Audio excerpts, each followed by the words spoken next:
Okay, so I'll just give you a rundown of the schedule for the evening, and, well, first introduce the speakers. So Dan Barker started out as an evangelist at the age of 15. He received a degree in religion from Azusa Pacific University and was ordained to the ministry in 1975. He preached for 19 years before gradually outgrowing his religious beliefs, and he's written several books about the experience.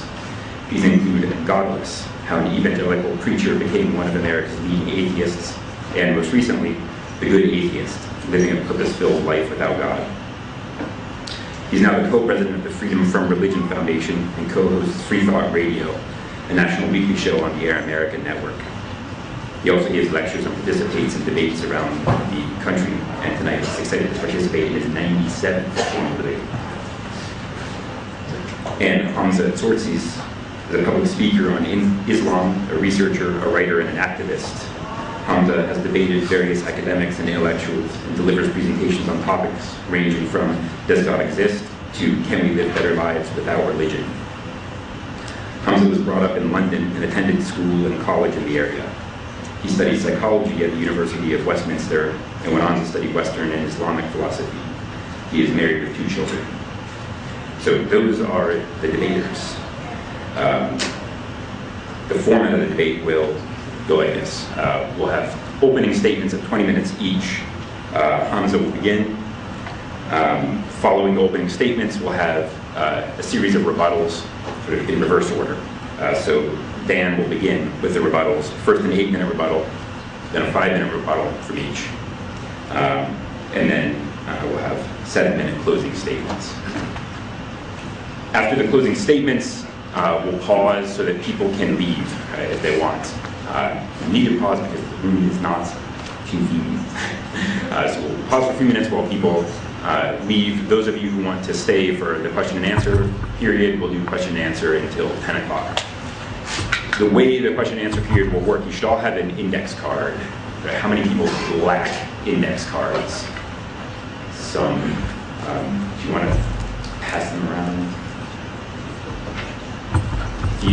Well, the idea is you should write down your questions as they occur to you in the debate, the questions that you would like to ask.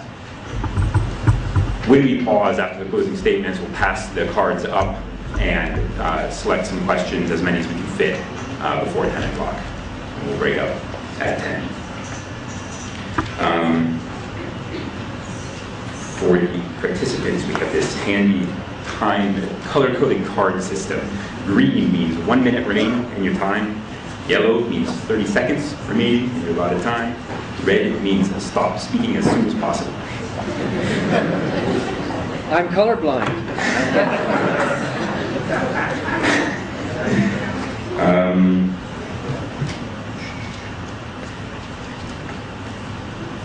Okay, I think then we're ready to begin. The first statement will be Hamza's opening statement of 20 minutes. Yeah, enjoy.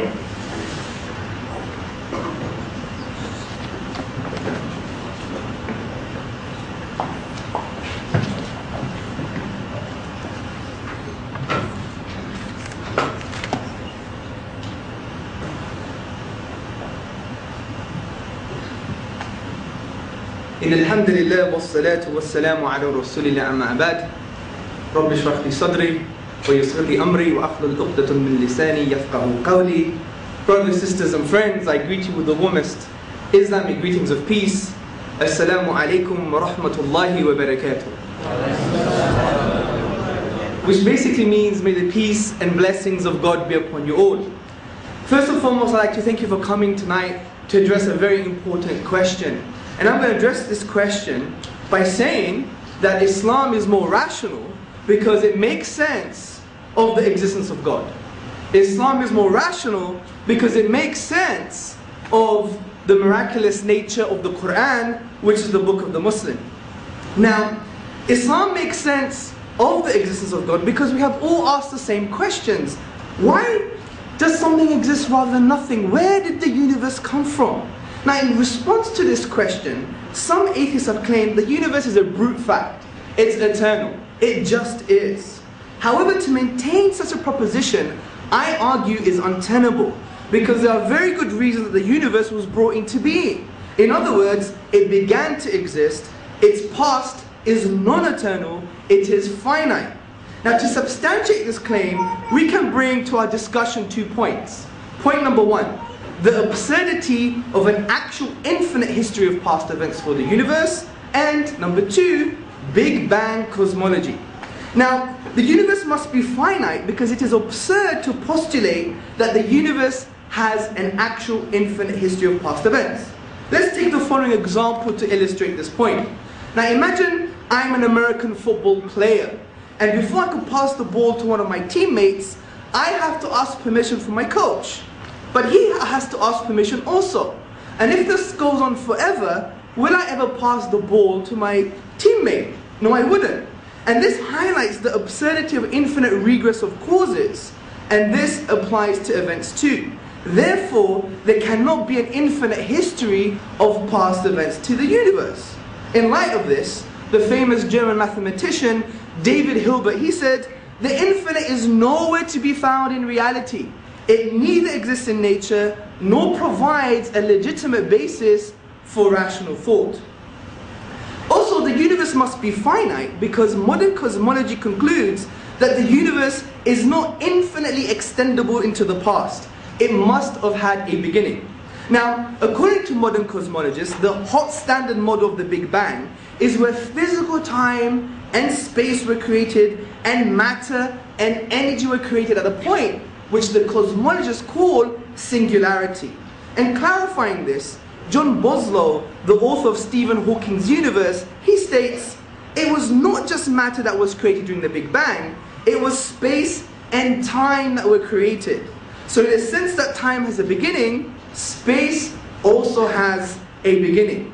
Now there are other models of the Big Bang, such as the oscillating and the vacuum fluctuation models. These has arisen as a result of an assumption of an eternal universe.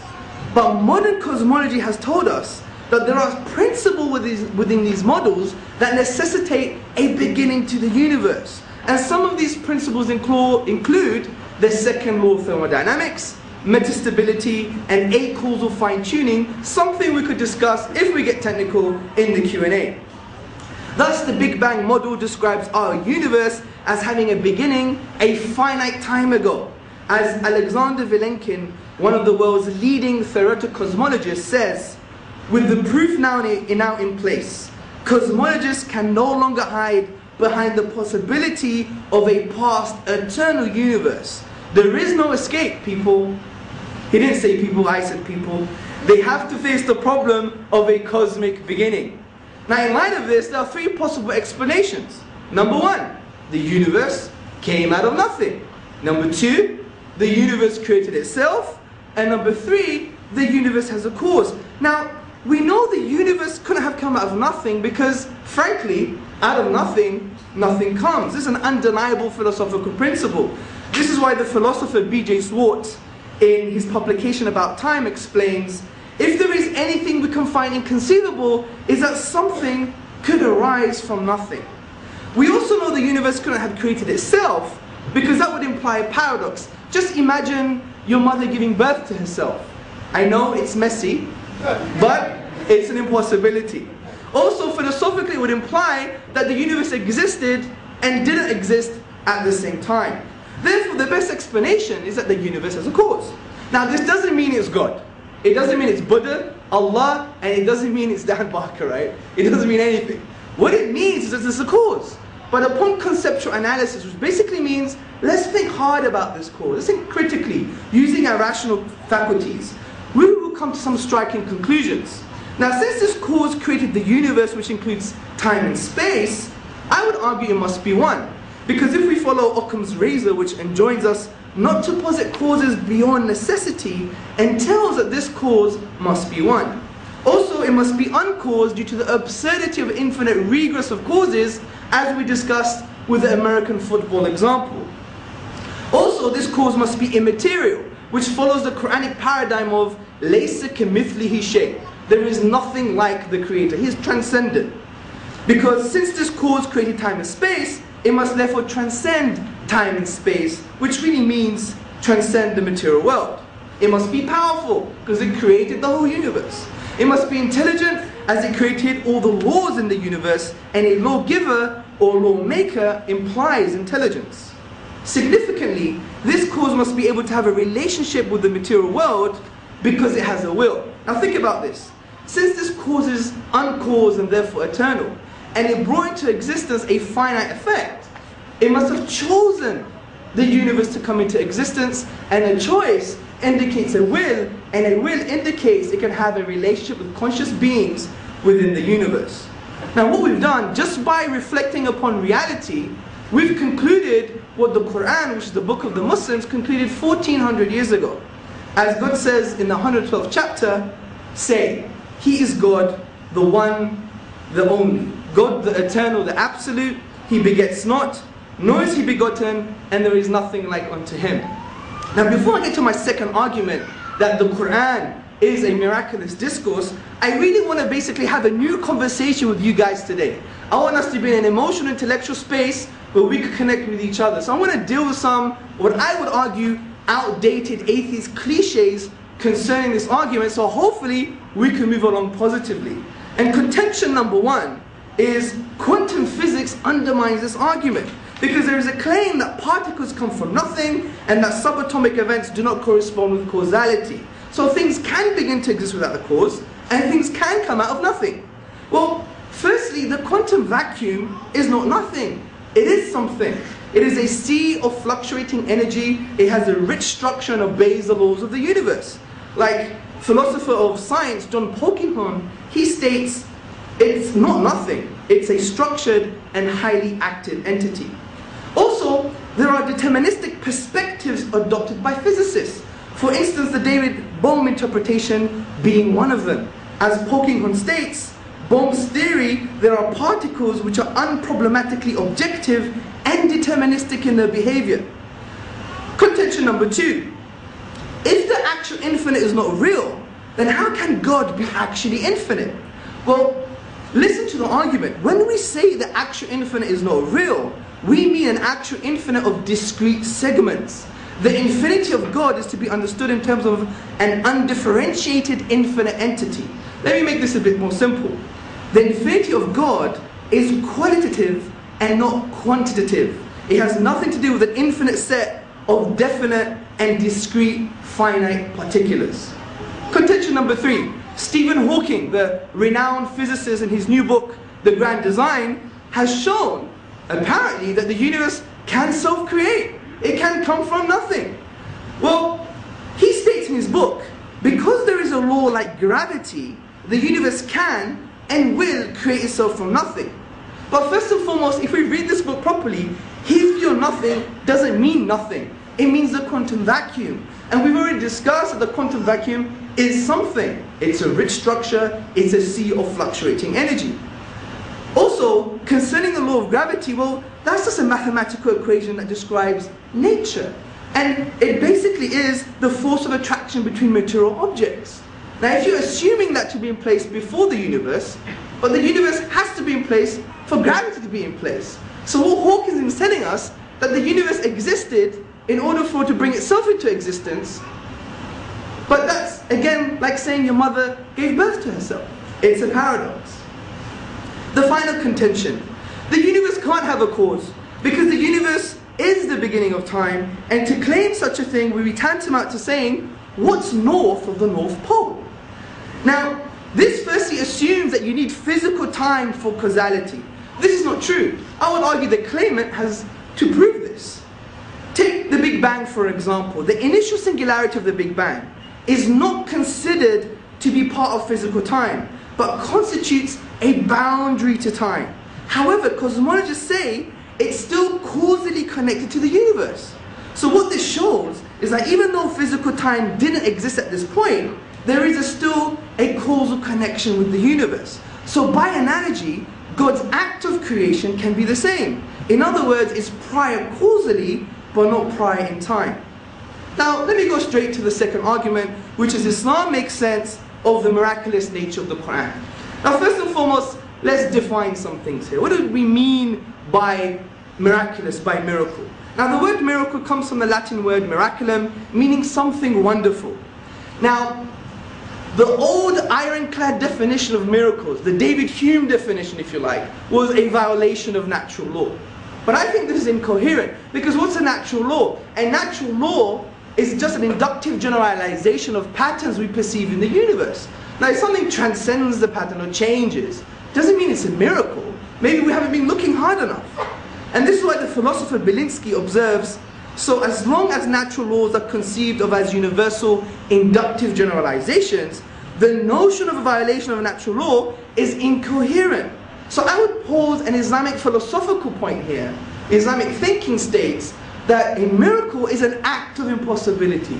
Once we have exhausted all of the possible naturalistic explanations, then it's a signpost to the transcendent and signpost to the divine. And to substantiate this for the Quran, I would use two arguments: the unique literary form of the Quran and the way the Quran describes natural phenomena.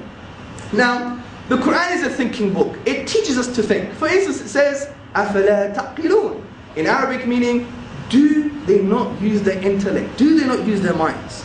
But the Quran goes further than this and challenges mankind with regards to its authorship. And this challenge is with regards to its unique literary form. And this has a historical context, because the Arabs at the time of revelation 1400 years ago were the best at expressing themselves in the Arabic language. So they were Arabic linguists par excellence. But they failed to challenge the Quran. They couldn't imitate the unique literary form of the Quranic discourse. As Foster Fitzgerald Arbuthnot, who was a notable British Orientalist and translator, states, and that though several attempts have been made to produce a work equal to it as far as elegant writing is concerned, none has yet succeeded. Now, the Quran's literary form de-scopes what we know of the Arabic language, because the Arabic language can be divided into various literary forms: rhyme prose, also known as saj'a, straightforward speech, also known as mursal, and poetry, which have to adhere to the 16 rhythmical patterns known as the al-bihar. Now we know the Quran is not rhyme prose, because rhyme prose has certain definable features, and the Quran transcends these features. As Devin J. Stewart, the famous Arabist, in his essay Rhyme Prose, which can be found in the Encyclopedia of the Quran, has shown that the structural features of Quranic Arabic differs from rhyme prose. We know the Quran is not straightforward speech because it has assonance, it has rhetoric, it has eloquence, and these are not the features of straightforward speech. We know the Quran is not poetry because none of the totality of each of the chapters of the Quran adhere to the rhythmical patterns of poetry. This is why Muhammad Khalifa, in his publication The Authorship of the Quran, concludes, readers familiar with Arabic poetry realize that it has long been distinguished by its exact measures of syllabic sounds and rhymes. All of this is categorically different from the Quranic literary style. And it's no wonder the scholar and Arabist A.J. Arbery, he states, for the Quran is neither prose nor poetry, but a unique fusion of both. Now, how does this make the Quran a miracle? Well, the reason the Quran is a miracle here is because when we go to the nature of the event, which is the Quran, the nature of the event, which is the Arabic language rather, and we exhaust all possibilities of the 28 finite letters, the finite grammatical rules, and the finite words, we cannot create the literary form of the Quranic discourse. And this shows that it's an act of impossibility. It is no wonder Professor Bruce Lawrence, in his book The Quran, a biography, says, as tangible signs, Quranic verses are expressive of an inexhaustible truth. They signify meaning, layered within meaning, light upon light, miracle after miracle. Now my second argument to substantiate that the Quran is a signpost to the divine is its descriptions of natural phenomena. For example, the scholar Muhar Ali, in his book The Quran on Orientalists, he says the Quran is not contingent on a 7th century worldview of natural phenomena. For instance, the Arabs at the time, they believed that the mountains used to keep the sky up. The Quran doesn't reflect none of this 7th century worldview. And I'm going to use, for instance, a stage in the development of the human embryo as described in the Quran. Now the Quran mentions the word nutfa. Now according to the classical dictionaries like Lisan al-Arab and the academic dictionaries like Lane's Lexicon, this word can mean a singular entity which is part of a bigger group of its kind, a single sperm from a collection of millions of sperms. It can also refer to one female egg from a group of many other eggs in the ovaries, and it could also mean a drop of fluid. According to the prophetic traditions of the Prophet Muhammad, upon whom be peace, explained nutfa as a combination of fluids from the male and from the female, and they're both responsible for genetic material. Now the Quran elsewhere describes the nutfa as a mingled entity from other entities.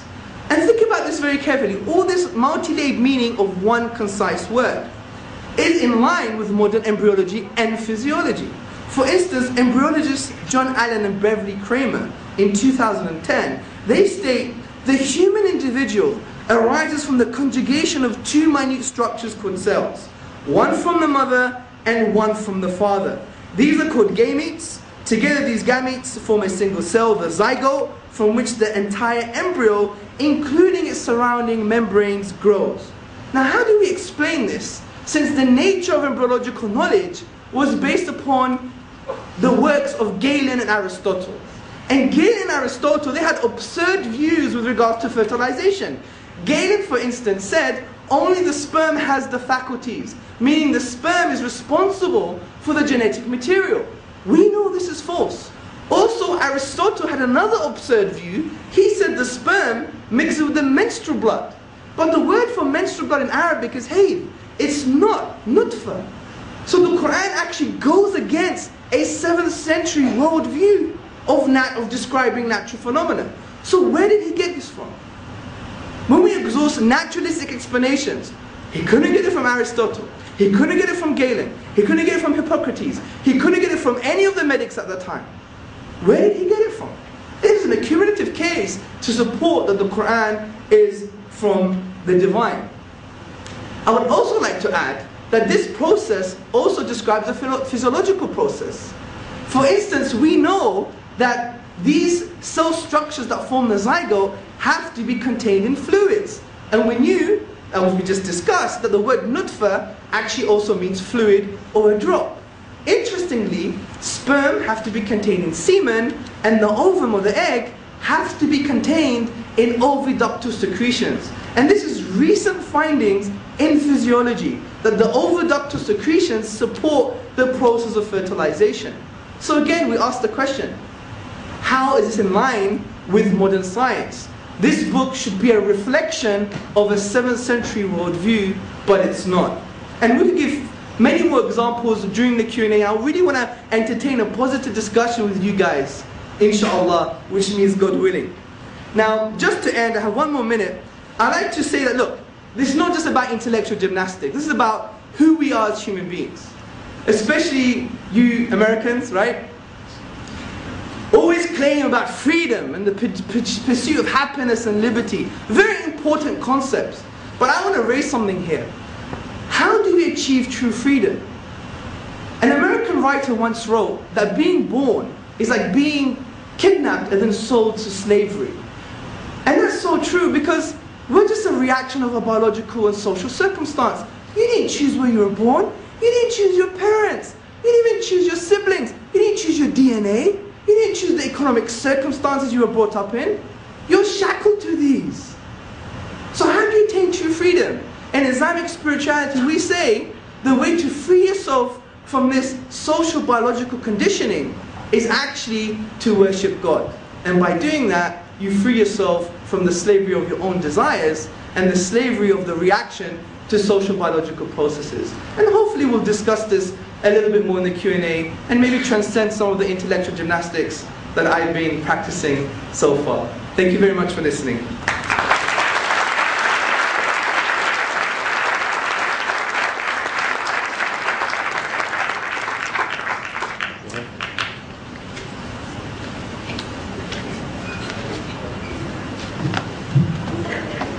Thank you, Hamza.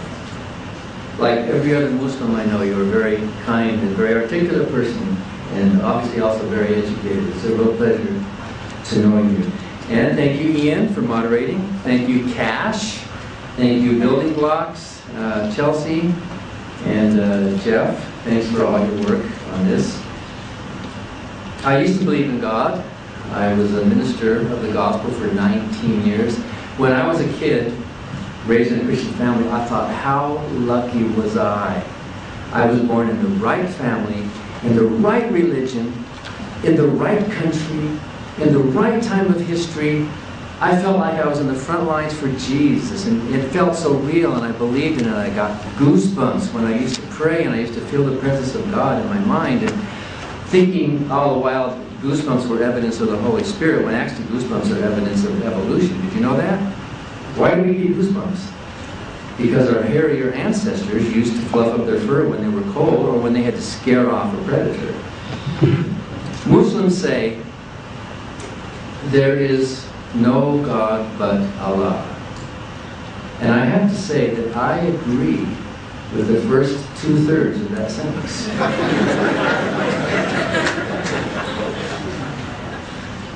Atheism is the absence of a belief in God. Atheism is not a positive moral philosophy. It's not a positive philosophy at all. It is simply the absence of a belief. There is a subset of atheists who do take it a step further and claim they do believe there's no God. But basic atheism is simply not believing in a God. Since there's no evidence for a God, it is rational, therefore, not to believe in such a being. Since there is evidence that religions are natural human creations, it's not rational to insist, in the absence of evidence, that any particular religion, such as Islam, is a supernatural exception. During my rebuttal time, I will tell you exactly what's wrong with the arguments that Hamza gave.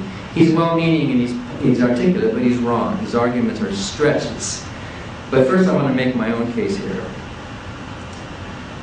What day of the week is it today?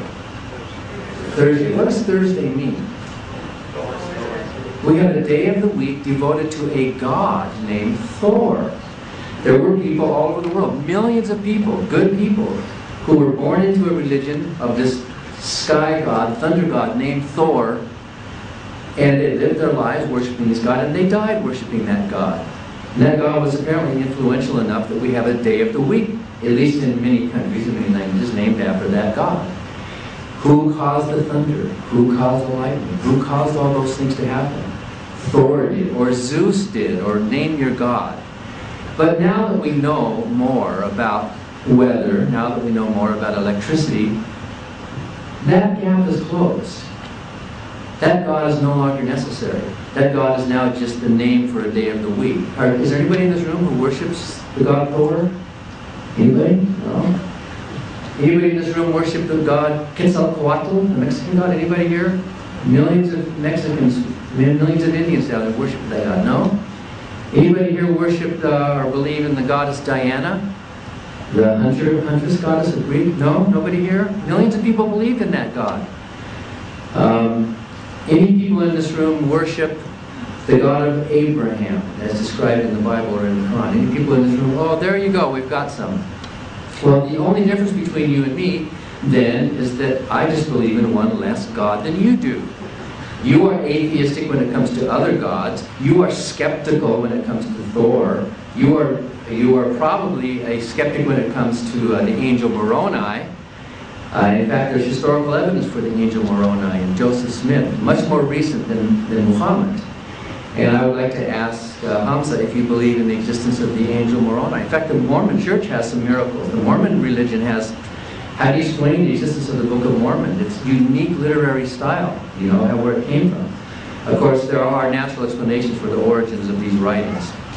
So, all of us in this room are skeptics. All of us in this room are doubters. Hamza is a skeptic and a doubter of the religious claims of others.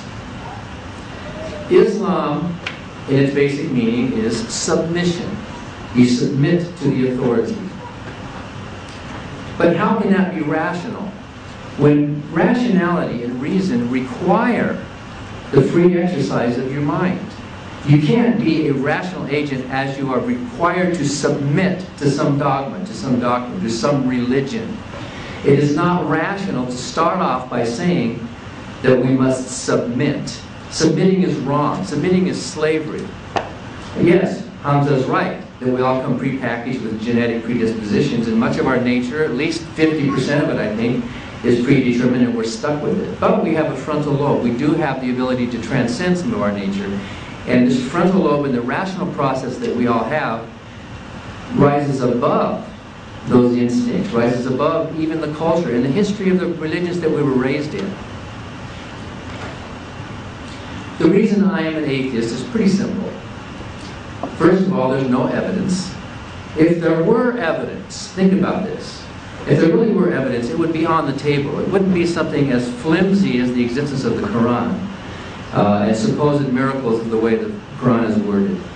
If there really were evidence for a God, by now, somebody should have won the Nobel Prize for pointing that out.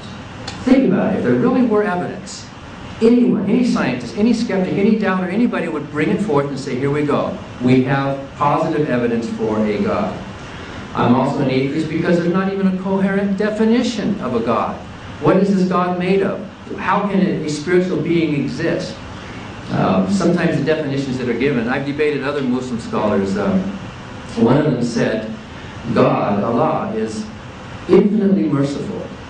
I think most Muslims believe that. God is, in fact, isn't that in the very beginning? God is all merciful, ever merciful. And he said, but God is also infinitely just. He is all just. Well, that's impossible.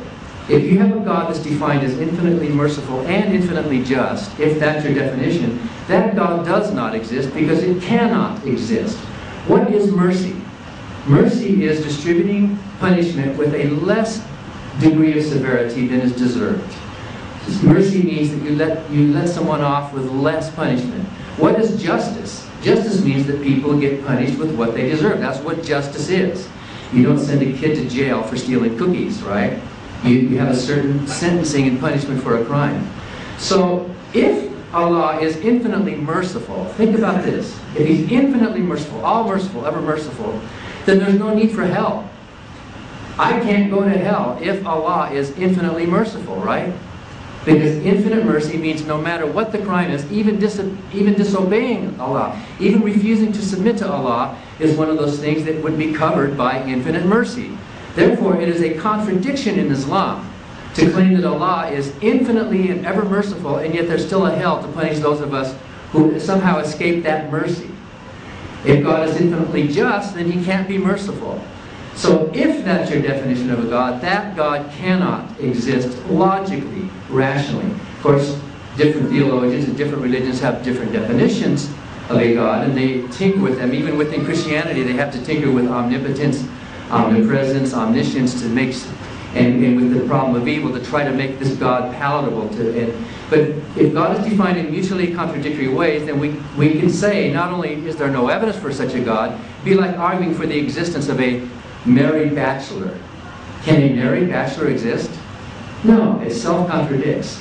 So I have yet to see a coherent definition of Allah or Jehovah or a spiritual being that makes any sense to know what we're even talking about.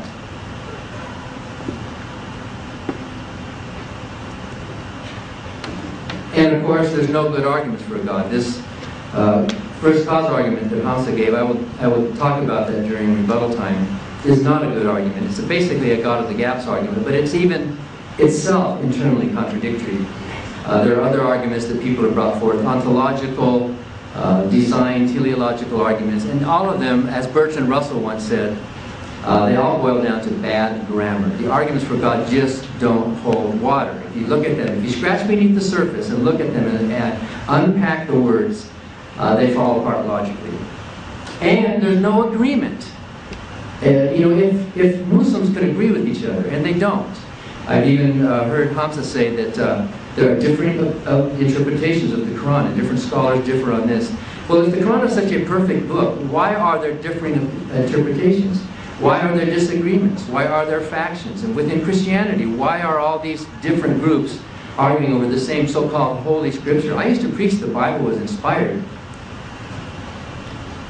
What Paul wrote in the Bible, God is not the author of confusion. But can you think of a single book that's caused more confusion than the Bible? And look at the Quran. There's no agreement among believers about many of these principles. Of course, in general, there is some agreement. But if I were a God and I wrote a book that was so sloppy and so open to misinterpretation, I'd be embarrassed to release it to the public. And of course, there's no good answer to the problem of evil. If Allah and God is all merciful and all caring and all good, all you have to do is walk into any children's hospital and you know there is no God. Parents who are desperately praying for this miracle. Hamza believes that miracles can happen because they're impossible, and yet these children die at the same rate as anyone else. If prayer were really answered, if faith in Allah really made a difference, we would see it, we would measure it. It does not make any difference. A belief in Allah makes no difference except in how much money you might give, or how much... If you are weak enough in your moral principles that you need a religion to motivate you to be kind and to help the poor, well then maybe in that case, keep your religion. We'd rather have you good to the poor than not. But millions and millions of good non-believers in this world are charitable. They give to the poor, they give to charity, they help people out without using religion as an excuse. And of course, that's the final point. There's no need for a God. Millions of people live their lives with purpose and meaning, with joy, with love, without having to bow down. As Paul said in the Bible, he was a slave of Christ, and of course as the Quran says, we are all submission, we are all having to submit to the will and the authority of this person who created us. We've sometimes heard it said that the absence of evidence is not the evidence of absence. I don't think that's true. I think the absence of evidence it's not proof of absence, but the absence of evidence is indeed evidence of absence. In fact, you can hold it in your hand. For example, suppose there were a bomb scare and we all had to leave this building. And the authorities came in and we were all standing outside waiting. And the authorities went through the whole building and then they finally announced, okay, it's clean, you can come back in. Would you come back in? Would you have proof that there's no bomb? Probably they would go through the building. They would probably make a checklist or a chart or something, and they would look in all the trash cans and all the drawers, and then whatever they would certify the building is clean, right? Would you have proof of absence? No, but you would have evidence of absence. That chart you could hold in your hand would be evidence of absence. The same thing happens when we look for a God. If a God existed, the universe should be different in some way. There would be some way that we would note it. But as we look through the universe, as we go through the trash cans and the drawers and we look everywhere, we see a universe that looks as if there is no God. We actually do have evidence of absence. In fact, Victor Steiner, the physicist, in his book, God, the Failed Hypothesis, says, if God is a hypothesis that's carefully defined, then it fails. The existence of God fails all tests. One of the reasons, there are many reasons why Islam is not rational, and one of them is that the Quran is based on hearsay. We have hearsay testimony, which would not stand up in a court of law, that a man named Muhammad went into a cave and he got some words to recite. Recite. The word Quran means to recite. In fact, I think the very first recitation, correct me if I'm wrong, Hamza, historically was that God created humans from a blood clot. That's the word that I have in one of my translations. Other translations say other things. And by the way, different translations of the Quran contradict each other. And I have two different versions, and sometimes the same verse is translated different ways in the English. Arabic is not that strange of a language. Arabic is a language like any other. All languages have problems with translations, but Arabic is not that special. It's a wonderful language.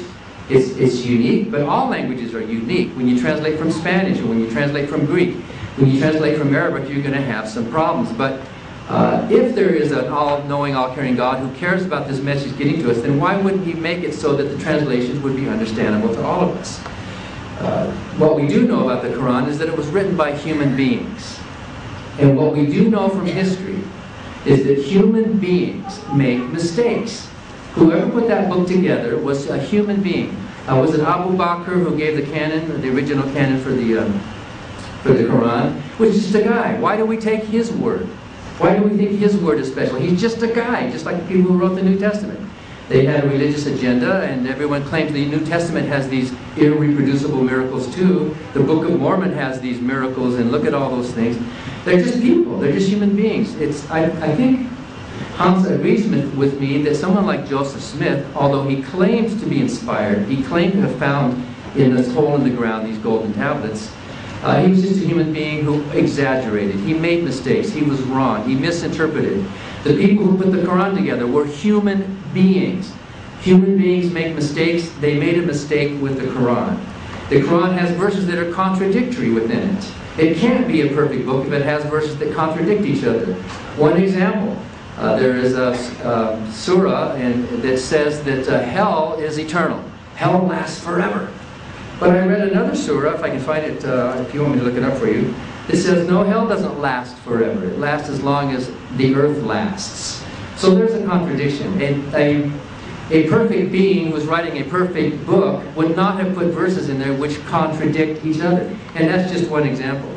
Now, if I were an Islamic scholar, I would say, well, I can interpret and reinterpret. But then there's the problem. Why does it have to be interpreted and reinterpreted? Why can't it just be clear? The Quran is not clear, just like the Bible is not clear. And I think one of the main reasons that the Quran is not a rational book is that instead of using reason and argument to make its point, the Quran uses a threat of violence. Hell is a threat of violence. Stephen Prothero, who was reading through the Quran, says, this is not amazing literature, this is not special literature. He said the Quran reads like a fire and brimstone sermon from start to finish. Let me give you some examples. We have prepared for unbelievers a shameful punishment. I'm the unbeliever, okay? This is talking about me. You Muslims who think this is a wonderful book, it's talking about me. I'm a non-believer. Those who disbelieve our revelations shall be cast into hell. And when their skin is burnt up and singed, we shall give them a new coat, that they may go on tasting the agony of punishment. For God is almighty and all-wise. So the believers will laugh at the infidels on that day, regarding them from their cushioned seats. So you're going to sit on a cushioned purple couch underneath the fig tree with these dewy-eyed young women sitting next to you, and you're going to be laughing at me for having the temerity to think my own thoughts and disagree with your... I'm an infidel. I'm a non-believer. Your book is arguing from a threat of violence to me. And that's what the Quran is. Believe or burn. Believe or burn. If you don't believe, you're going to suffer. Any system of thought that has to make its point with a threat of violence is morally bankrupt. And if you hold that book under your arm with any pride, you should be ashamed of yourself. You should be able to make your point using pure reason and not touting a book that has a threat that my skin's going to be burned off my arms, and it's going to be regrown so that Allah can burn it again and again while you're sitting up there laughing. Are you proud of that? Do you think that is rational? Do you think that is kind? Do you think that is good? If you do think so, and if your God does exist, and if He did create a hell, then I would say to Allah, you created hell, you go to hell. You're not worthy of my respect. In fact, I will never submit to a being who is so irrational that he has to make his points with a threat of violence. And I think you're better than that. I think you're kinder than that. I think you've risen above the brutality of your own book, in spite of the primitiveness of the book that you believe in, to be a good person. And I salute you for that. I applaud you for being a good person, in spite of Islam. So during my rebuttal time, I'm going to quit now. I think there's 1 minute left. I will explain what is wrong with his first cause arguments. Thank you. All right, thanks for the opening statements. We're going to go straight to the rebuttals, 8-minute rebuttals, beginning with Dan.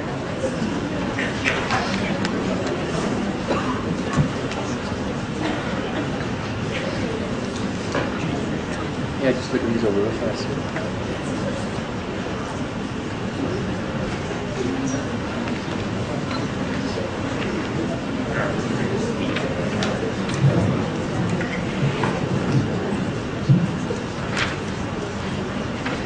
Okay, there are 3 big problems with Hamza's arguments about, sometimes it's called the Kalam cosmological argument, and even Christian theologians use it too.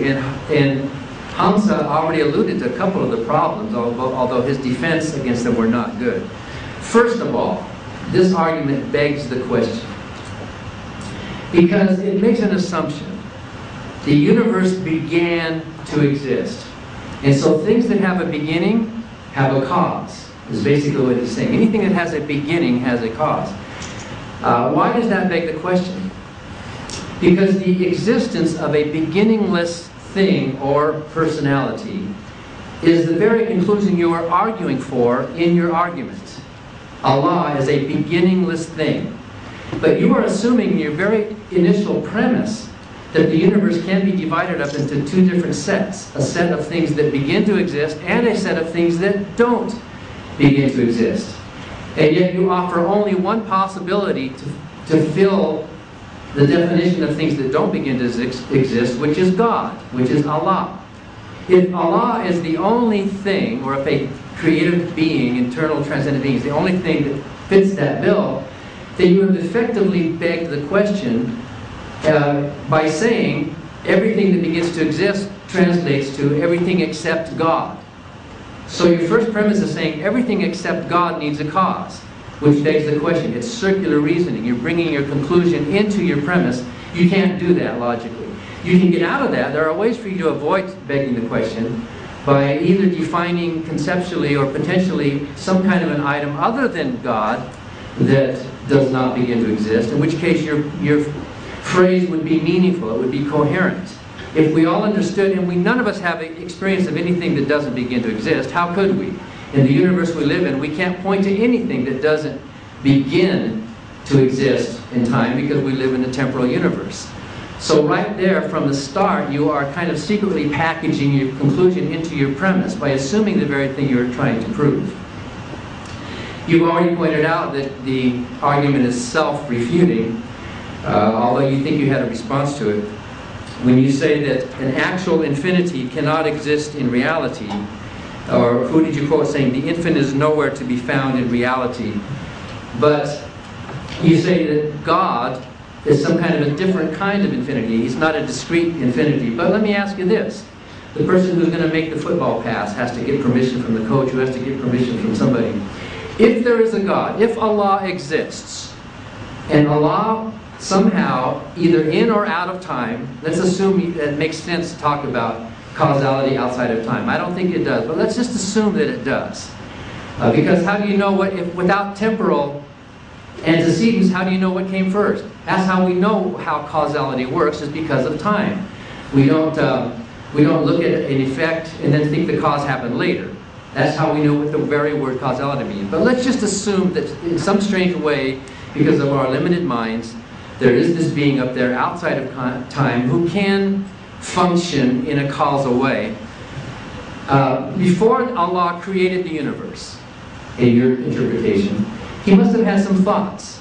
He must have decided for some reason, either I'm lonely, or my justice, or my holy, or whatever his reason. He must have had some thoughts for it before, or if you don't like a temporal word, antecedent to the decision to create it. There must have been a thought in the mind of this being, antecedent. And then let me use the word before, even though that's a temporal word, because in cause and effect we can talk about logic. One thing follows another, whether inside of time or out.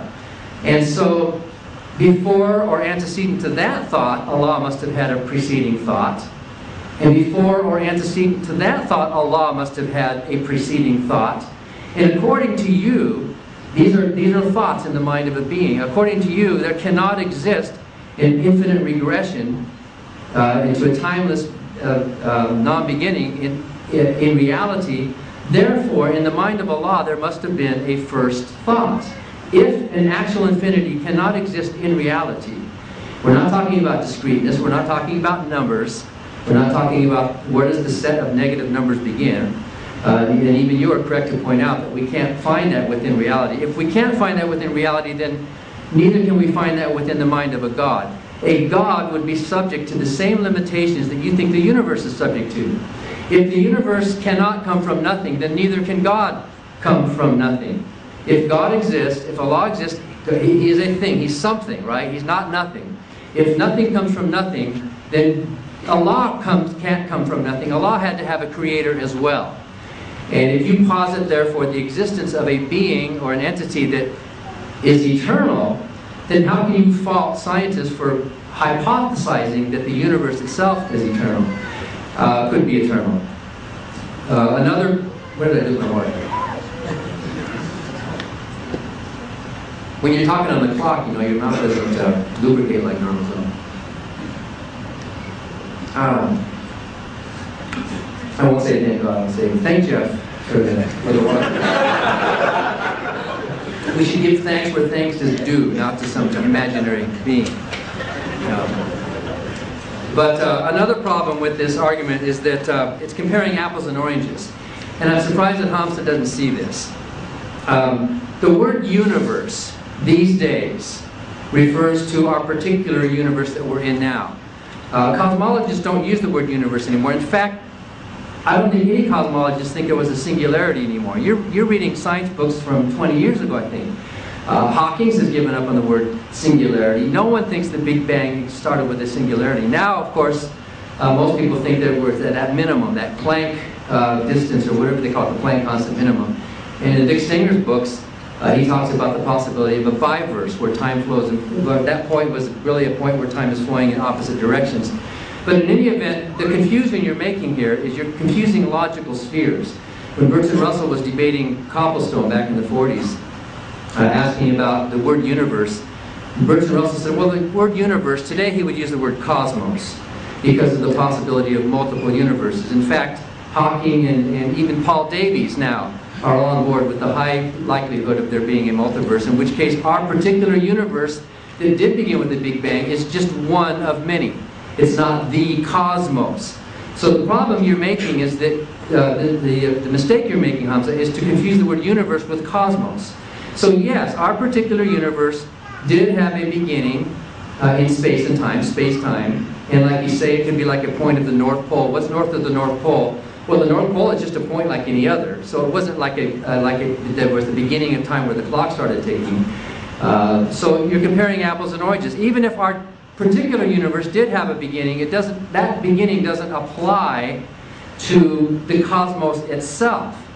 What you're doing is you're trying to jump up a logical sphere. And what Bertrand Russell said to Copplestone, it would be like saying, well, since every human being had a mother, therefore the human race had a mother. That doesn't follow when you jump up from apples to oranges. And that's the logical mistake you're making by confusing and conflating logical spheres. So your arguments don't work, your evidence doesn't work, and during a further rebuttal, let's talk a little more about the Quran.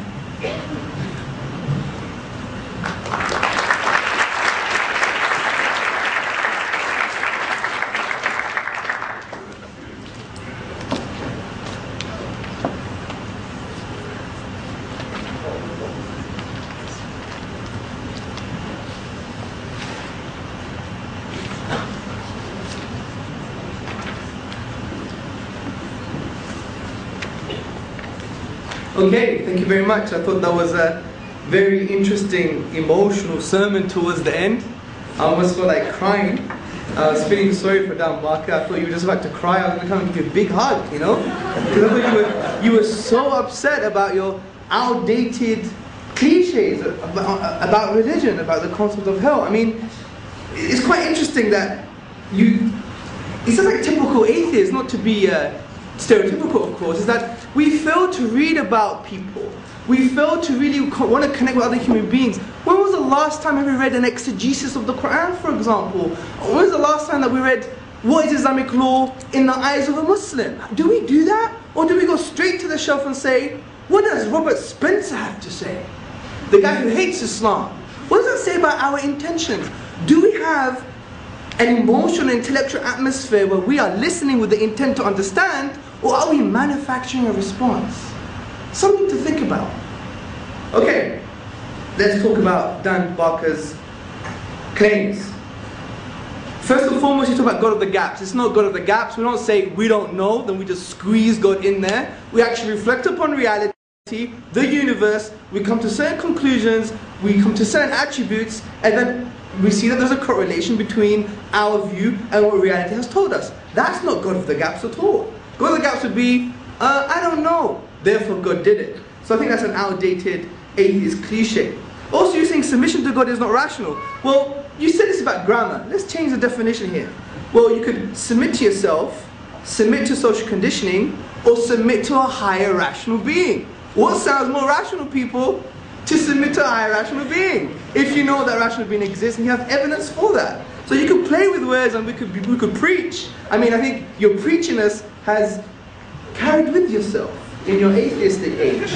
And I think, you know, we can't have our cake and eat it. I don't like Christianity, but I'm going to stay a preacher. Thank you. No worries, dude. Anyway, so the point is about the God's names and attributes. We don't say all or infinite. What we say is God is the merciful. And Islamic theology says that we reconcile His names and attributes. The in the loving or the merciful means He's greater than human beings.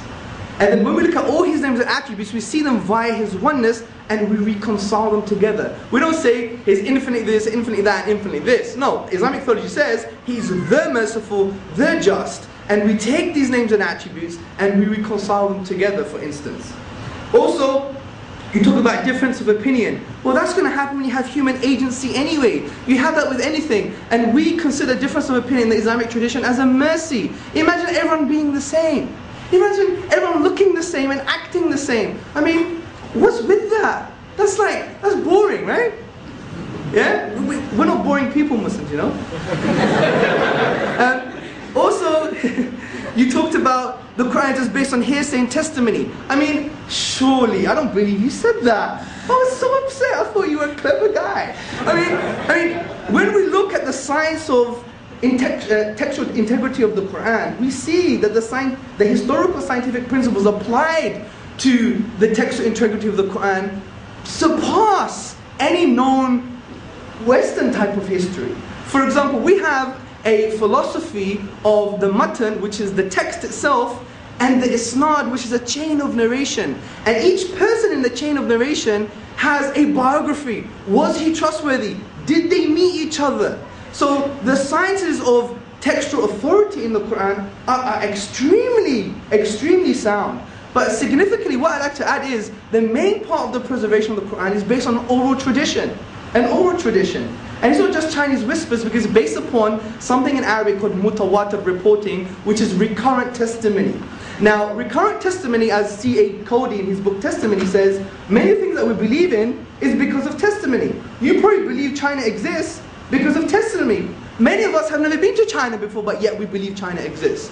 Now, with regards to the Quran, it's based on recurrent reporting, that it's been reported by so many different people at different times and places, all going back to the Prophet Muhammad, upon whom be peace. To claim that that's not the Quran is to claim a conspiracy, that they had a time machine and conspired together to say this is what the Quran is going to be. Also, you talked about the contradiction. Please find it for me. I've never heard of that before. That sounds like it came from left field. Also, the threat of violence, for example. I mean, come on, this is so shallow. What we're saying is, a disbeliever is someone who has been given evidence and out of his arrogance rejects it. Out of his arrogance. Like kufr, the disbeliever means someone who has a veil over the heart. They cover. Like, you know, the farmer who puts a seed in the soil and he covers the seed. Like, you're covering the truth. This is what we mean. We don't believe someone like a red Indian who's never heard about Islam. We don't say that person is going to hell. We don't have this type of theology. That's a straw man. He's built a logical fallacy. He's built a straw man of Islam. I suggest you need to start reading around the intricacies of Islamic theology. Also, you have to understand the Quran is a thinking book. For example, the things I've talked about are based in the Quran. As the Quran says, أَفَلَا تَعْقِلُونَ? Do you not use your minds? أَوَلَمْ يَتَفَكَّرُوا فِي أَنفُسِهِمْ? Do they not reflect within themselves? وَفِي أَنفُسِكُمْ أَفَلَا تُبْصِرُونَ? And in themselves, do they not see? Are you going to base your life on your forefathers? Even if it's based on no knowledge? These are rational principles. It's an existential text that makes you think about the meaning of existence and who you are. You're being quite unfair, Dan, you know? Come on, let's be fair, man. Also, you talked about singularity. You know, singularity is not old. Vilenkin, 2008. Cosmologists in 2006.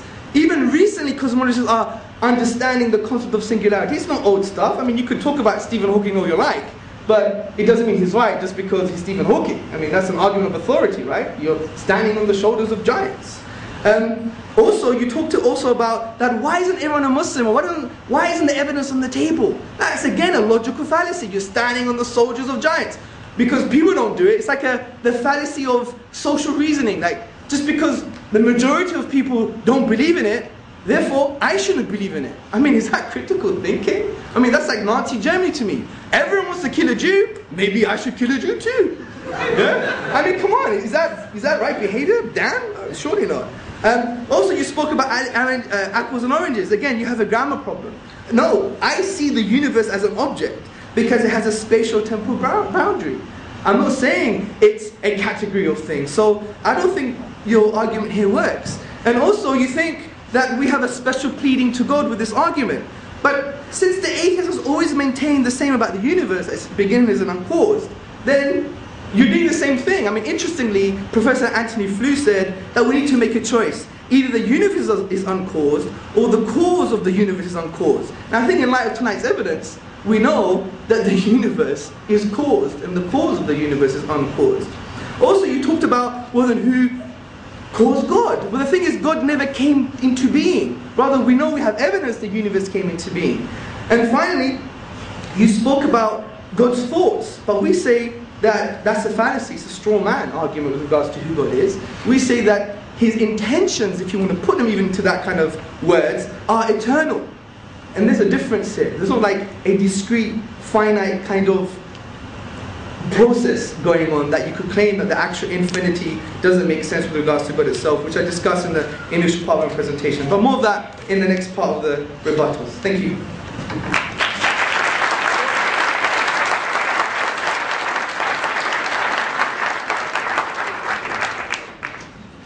One more round of rebuttals, and then the closing statements. This round of rebuttals are 5 minutes each. Again, beginning with Dan.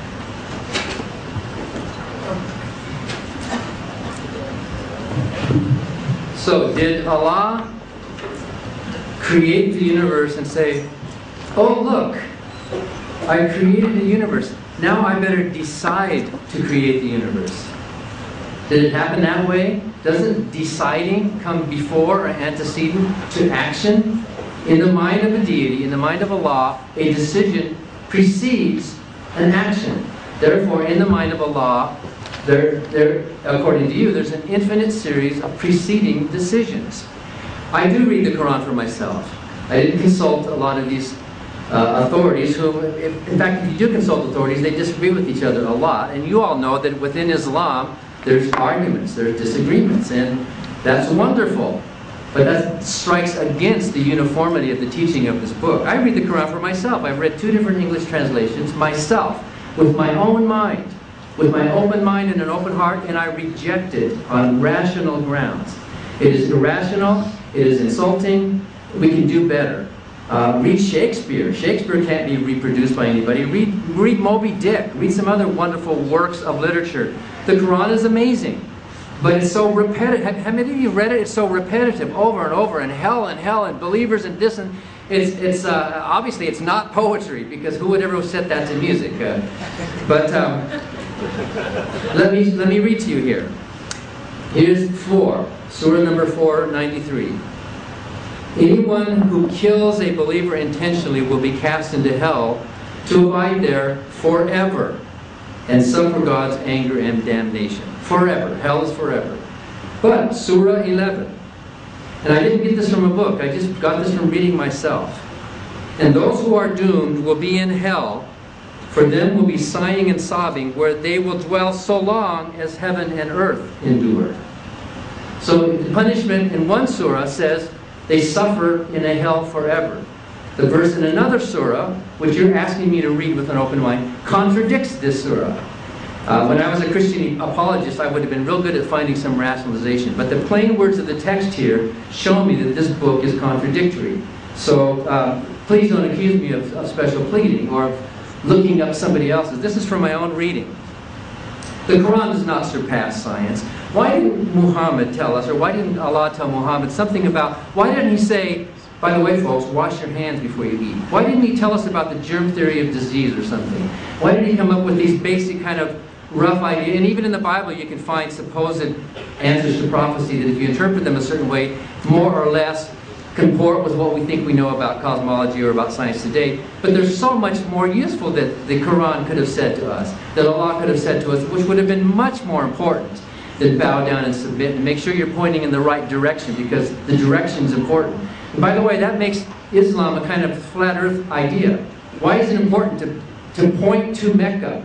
By the way, Mecca is not that way. Mecca is actually kind of this way, and yet people, you know, the mihrabs, is that what it's called? They seem to be pointing out into outer space somewhere, if you think about it. It's a flat earth mentality, and I know you think a lot in the Quran and a lot of Islam is metaphorical, but then why can't we also think, therefore, that God himself is metaphorical?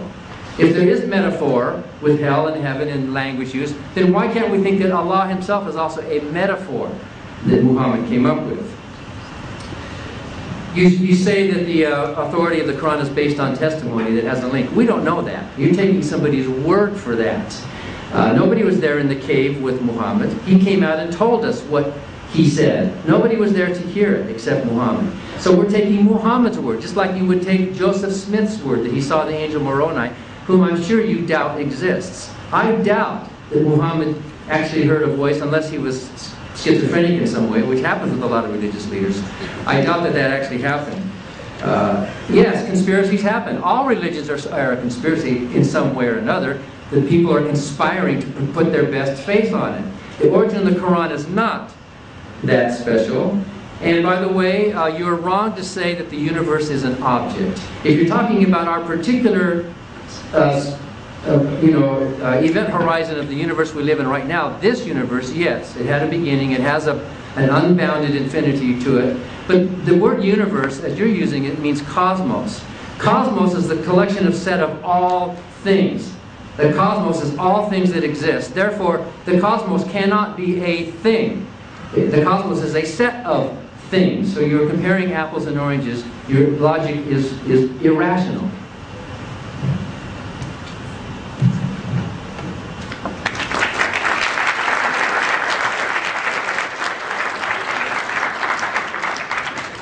Okay, this is very good. Let's go to the Shakespeare question. Shakespeare is inimitable. Oh Romeo, Romeo, wherefore art thou a Romeo? Deny thy father, deny thy name. Or we can make it more Islamic. Oh Abdullah, deny thy mother, deny thy tribe. You know, we can make it that. But the point is, see, I want you to connect with me. I know you don't know what I'm talking about because you have no idea of the Arabic language. You have no idea about the intricacies of eloquence and the sciences of Arabic. So I think the most sincere thing for you to do is say, Hamza, I don't know, man. Let's discuss this like two gentlemen. We don't want to beat each other about it. I want to know, what does this argument mean? Maybe it might be a valid argument. Throwing the Shakespeare one is so shallow because Shakespeare, or Sheikh Zabur, essentially, Shakespeare, for example, he articulated some of his plays in the iambic pentameter. Who studies English literature here? Iambic pentameter has been replicated by many people. As a matter of fact, his contemporary Christopher Marlowe has been accused of some of his works. So the Shakespeare argument is not an argument. Also, the contradiction, I didn't really get the verses, we do that in the Q&A. Someone bring the question up, please. Also, the funny thing is about washing your hands. Why didn't the Quran tell us to wash your hands? The Quran does tell you to wash your hands before every prayer, dude. And not just that, and he said before eating. You know the Prophet Muhammad, his sunnah, his way? Do you know what he did before he ate? Yes, sir, he washed his hands. And that's not a big deal. That's not a big deal, people. Also, testimony. See, the problem is, do I know that the Prophet, peace and blessings upon him, saw the angel? The reason I know that is not based on testimony. The reason I know that is because he claimed it, and I know he was truthful because of historical evidence. And I know the Quran that he brought forth is a signpost to the transcendent. Also, if you want testimony, there are African tribes today who have never read an Arabic Quran, but they learn it from memory via an oral tradition all the way 1400 centuries back to the Prophet himself. To claim that the Quran is not intact would be to claim a conspiracy, which you're doing. Also, I disagree. I think you're just building a straw man of my argument, apples and oranges. That's not true. I'm considering the universe as a spatial temporal boundary as an object. I mean, you could argue about this till the cows come home. Also, you talked about flat earth, right? Well, this is not true because even the Quran itself mentions explicitly about basically the night and the day, and uses the word taqwir. Basically, if you go to Arabic language, it's like putting a turban on, you know, a round head. Yeah, so it indicates the opposite of a flat earth type of perspective. What else did you say? We didn't say much. And you're a bit angry. You're angry at God, aren't you? Yeah. You sound angry at God, to be honest. Is this therapy for you? I mean, come on, man. It sounds like it's therapy for you, man. I mean, I study psychology. Cognitive behavioral therapy is cheap and it works. Thank you.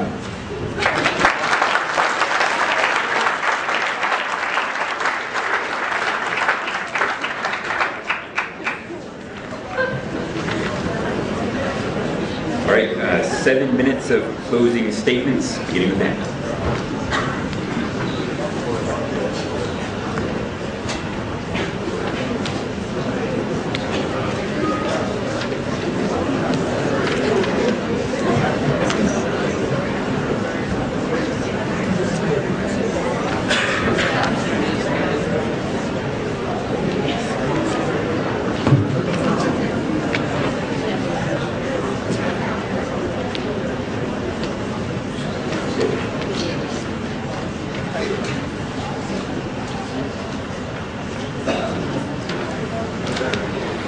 Okay, there was a lot we could not go into in much depth, but Hamza is completely missing this logical sphere thing, completely missing the point.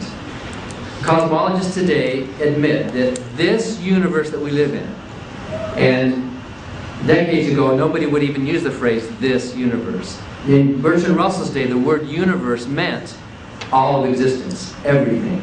Today, the word universe doesn't mean all of existence, everything. Today the word we use is the word cosmos for all of existence and everything. The word universe today is a much smaller word. In fact, we talk about multiple universes. This universe, this particular event horizon that has this particular Big Bang within it. So you are absolutely right that this universe had a beginning. You're absolutely right that we can go back to a point at the Big Bang. Yes, this universe. But that's not the cosmos. You are taking observations from within this universe and then jumping out of that logical sphere to the bigger sphere of the cosmos, which, as I pointed out earlier, many are very happy about the possibility of a multiverse, or even without a multiverse. Explanations for the origin of this particular universe. That's why you are comparing apples and oranges. You can't take, suppose I were to say, use a bad argument, that every nation began with a war. The alliance of all nations began 20 years ago. Therefore, there was a war 20 years ago. Is that logical? No. Why? Because I'm confusing a set with the items within the set. Suppose I said every musician in an orchestra plays in harmony with itself. Therefore, it follows that every orchestra is playing in harmony with every other orchestra. That doesn't follow. You've jumped up a logical sphere and you're confusing. You're taking a finding from one level and trying to apply it to a higher level. That's the mistake you're making logically, and I'm surprised you don't see that. You've read books, you've studied these things, Hamza. It's comparing, and even Bertrand Russell in the 40s pointed that out, about the human race not having a mother.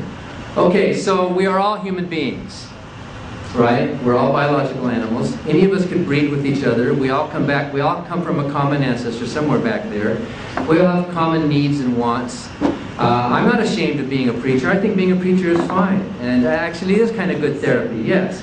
And I'm not ashamed of being angry sometimes. Especially not against a God who doesn't exist, but against followers of His who insist on threatening people like me with a physical torment, which is what your book does. There's no doubt about it. Anybody reading the Quran in any language can see that there is a threat of physical violence in that book. How are you going to talk your way out of that? It's there. It's plain. And I think all of you Muslims in the room agree. In fact, I debated a Muslim in Colorado last year. And when I mentioned that, you're going to be sitting on the couch under the fig tree with the young virgins looking down at me and laughing while the skin's burning off. And he put his thumbs up and he smiled. Yes, yes. He was happy about that. And by the way, there are Islamic scholars who do say, and I can give you tapes of it, that Allah is infinitely merciful. They use that phrase. One that I debated in Queens said Allah is infinitely merciful. He is ever merciful. He is all merciful, and He is infinitely just. So maybe you don't use those phrases, but some do. And my point was that if you define God that way. That you can show that that God is a married bachelor and does not exist. You might have a different definition, but I've never heard a coherent definition of what this God is. If God is made out of a spirit, how do you distinguish a spirit from nothing? Like the philosopher Delos McCown said, the invisible and the non-existent look very much alike. How do you know what a spirit is? We know things exist by how much space they take up. Things that exist can be measured. If they can't be measured, they don't exist. If they can't be limited in some way, along dimensions or how much time they take up, or weighed or measured, then they don't exist. And since I've never seen a definition of this Allah or God that in any way can be defined coherently or logically or measured in any way, we cannot say that that being does exist. It exists only as a concept in your mind and in the mind of Muhammad and in the mind of people all over the world. They have this idea of this being that exists. But we are all human beings with basic generals of human nature, and we all have the same needs and wants. What difference does it make? Why do you think it's more rational for you to use this religious belief of yours to live a life of meaning and purpose when millions of good people don't believe in your God and yet live lives that are just as good, if not better, than yours? What's the point? If the point is submission to avoid an eternal punishment, then that is despicable. If the point is to live a good life, then I applaud that. In fact, I think in the Quran, from my reading, there's more emphasis on good works and helping the poor within Islam than there is within the Christian New Testament. And I think that's one of the positives about Islam that we can say. Most Muslims really are concerned about directly helping the poor. But think about this. Picture this equation, all right? And then see if you can solve it. Religion plus good works equals good works. Now solve for religion. What's the point? Why? Why spend all your time bowing down in prayer? Why spend all your time doing these rituals? If you separate the good from all the religions, Islam has a lot of good in it. So does Christianity, so does Judaism. All religions have good in it. The good is not a religious idea, it's a humanistic idea. The good is peace, avoiding harm, minimizing harm, increasing well-being, or whatever you want to call it. The good is the human needs and wants that we all share together. The things that distinguish a religion from the common, transcendent good that all of us human beings have, those things are not good things. What day of the week you should worship, what kind of clothes women should wear, what kind of recitations you should make, those are a waste of time.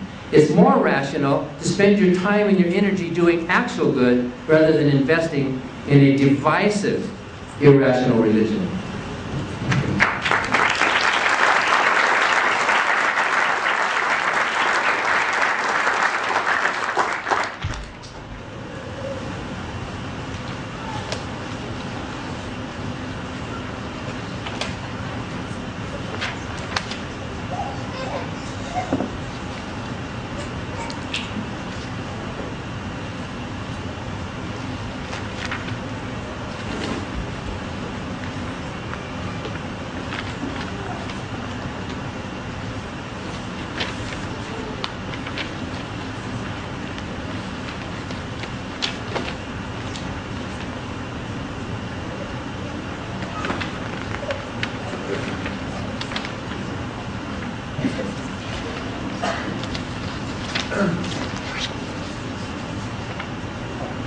Sorry. Okay, good. Thank you very much for your patience, brothers, sisters, and friends. Okay, first and foremost, see, what's interesting in the last 10 years in the sociology of religion, there's been academic studies, longitudinal studies as well, that have shown that religion actually has a positive correlation to well-being in contrast to the atheist worldview. I mean, if we were to reduce it on maybe Dan Barker's disposition today and mine, you may be able to understand that as well. It's a bit angry today. Anyway, so according to the sociology of religion, it has shown that religious people have better mental health, better physical health, lower criminality, high levels of happiness, and high levels of altruism and philanthropic activity. This is academic results, not just I'm just feeling this, right? Example number one, in 2000, Schnittke, in the Journal for the Scientific Study of Religion, examined a data set of nearly 3,000 adults from the general population, and he found religious involvement had no significant relation with depression, and he found that religiousness was a buffer against mental distress.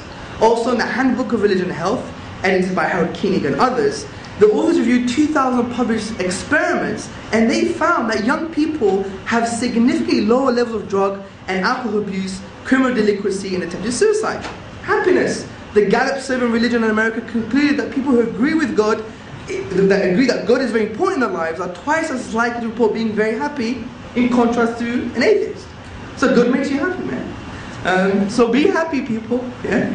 Also, political scientist Robert Putnam, he surveyed 200 volunteer organizations, and it showed there was a positive correlation between religiosity and membership of volunteer organizations.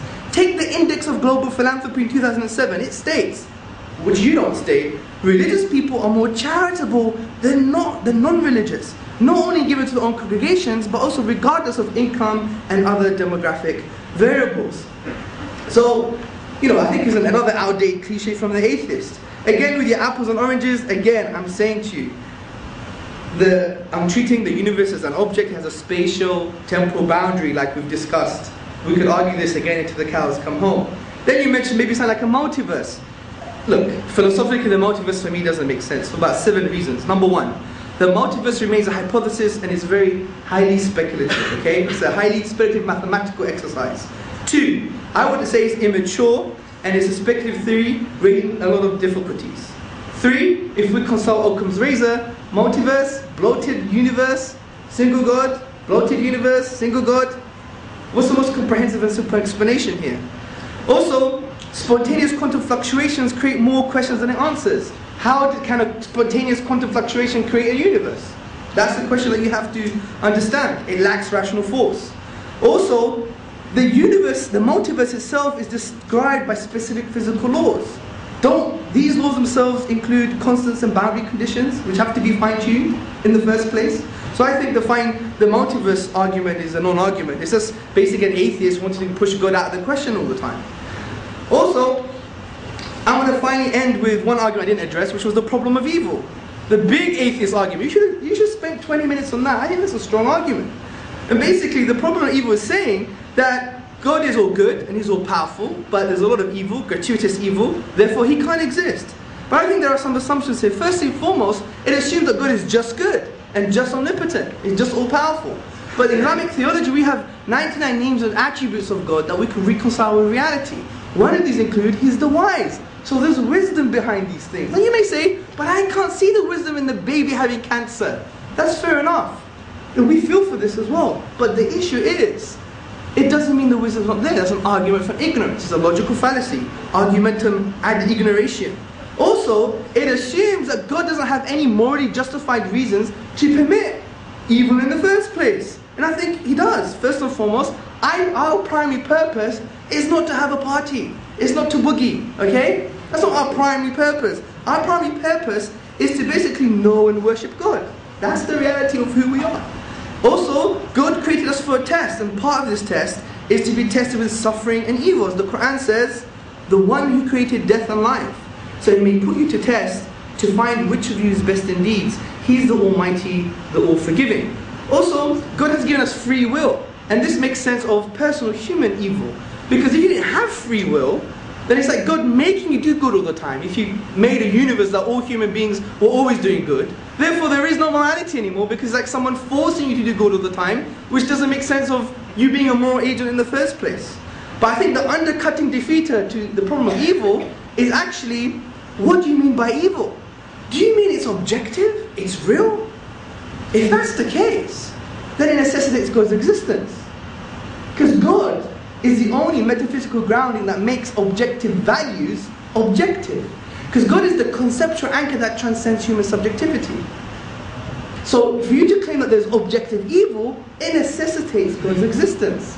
Now if you say, well, it's not objective, which I don't want to build a straw man, but I heard some of your stuff, you don't believe in objective anything. If that's the case, your argument is probabilistic. It's like maybe, which is not a very strong argument in the first place. Also, I don't know how long I've got left. A minute and a half. That's not too bad. Well done. I would like, if you can, for us to really start to engage with each other, especially with the audience, especially the unique literary form of the Quran, because you didn't bring any undercutting defeaters to the unique literary form of the Quran. You didn't understand it by the sounds of it. You didn't bring any undercutting defeaters with regards to how the Quran talks about reality in a way that's not contingent on 7th century Arabia. The example I gave, you didn't address. You didn't even give any undercutting defeaters to the existence of God. You just have an issue about terminology, which is not an undercutting defeater. So really, from a philosophical perspective, you didn't break down the arguments. And the funny thing is, you never constructed any arguments for your particular worldview. Now, on the point of the Quran posing threats, well, the Quran says something very clear. Let's be holistic when we read things. It says, don't blame God, what happens to you metaphysically. Blame yourself. It's the cause and effect from a spiritual perspective. God is not threatening you with this. In actual fact, the Prophet Muhammad, peace and blessings be upon him, he was so worried about human beings. He was a true humanist. Because he didn't want people to suffer in this life or the hereafter. He didn't want people to go to hell. This is why he wanted to spread Islam as much as possible, to engage with human beings and just give them simply the message. And you have to realize that the Quran is an intellectual and emotional text that intrudes in the inner dimensions of man. And the way it does that is by asking questions. As I said before, وَكَذَلِكَ نُفَصِّلُ الْآيَاتِ لِقَوْمٍ يَتَفَكَّرُونَ. And thus we explain our signs in detail for those who reflect. Thank you. So I want to ask you both a question about kind of the underlying view of what you both seem to take rationalism, or rational to me, which is some kind of commitment to evidence. And so I'll ask Hamza first, I think. So you're concerned with reasons for believing, right, that the Quran is inexplicable naturalistically, so there must be a non-naturalistic explanation. And you see the lack of agreement or the absence of a naturalistic explanation of the origin of the universe as both giving you reason to believe and as making space for God. So I want to press you a little more on this God of the gaps thing that Dan brought up.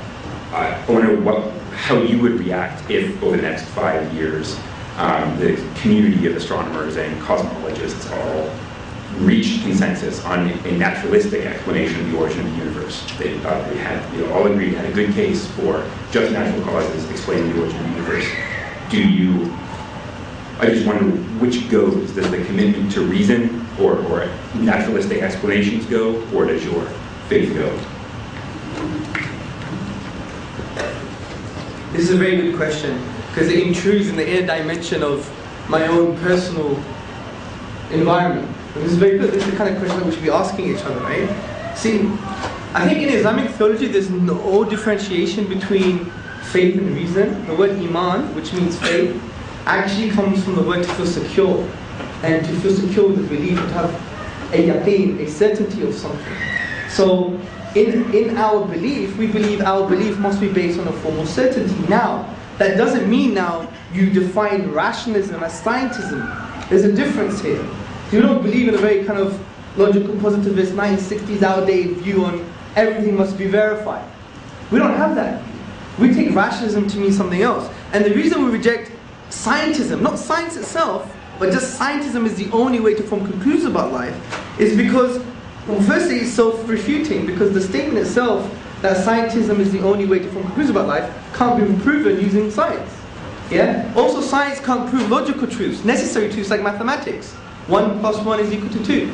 And you need logical, necessary truths in order to have scientism or science in the first place. To argue the way around would be like a dog trying to catch his tail. So we say yes, it's useful, and it's necessary, and it's reality, but we have other aspects of methodology we use to form conclusions about life. Now, coming to your main question, there's no differentiation between what we say, the aql and the naql, which basically means the intellect and the text itself. Like Ibn Taymiyyah, one of the famous classical scholars, actually elaborated on this, that if you do think carefully and you look at reality, there's always a correspondence to the text anyway. That's our premise, that's our axiom. Just like science, the axiom is the external world exists. And you can't even prove the external world exists, because how do you know Dan Barker's brain is not on Mars and there's an alien with probes in it saying, you're in this room and you must be angry today? Yeah? How do you know he's saying that? I mean, you can't prove that. It's an axiom. It's a presupposition you need to build your worldview. So our axiom is there's no differentiation between the text and reason and text and reality in the first place. So the question itself, what will go, is like saying both of them would go. Do you see? So, but I do take your point. I would say we'd have to cross the bridge when we get there, because of my axiom, because there is no differentiation between sound reason and the text itself. So if that is my axiom, then when I see evidence, I have to approach it as it is when we get there. I think that's the best way of answering it. Is that all right? Yeah, that's reasonable. Thank you. Did I get to answer that?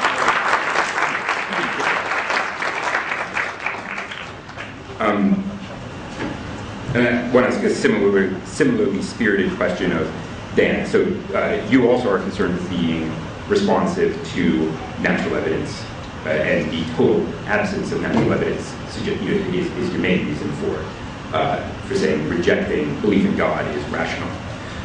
But beyond that, you said that if you came face to face with God, you would reject him on the grounds of the existence of hell and the evil in the universe, right? He did a bad thing, and so you would reject submission to God. This is a different understanding of rational, right? The evidence responsiveness. It's for moral reasons that you would reject submission to God. And so I guess I wonder why you don't worry that that the revulsion you feel at hell, if it exists, why you don't worry that makes you insensitive to the sorts of naturalistic explanations that Hamza wants to offer as evidence for God.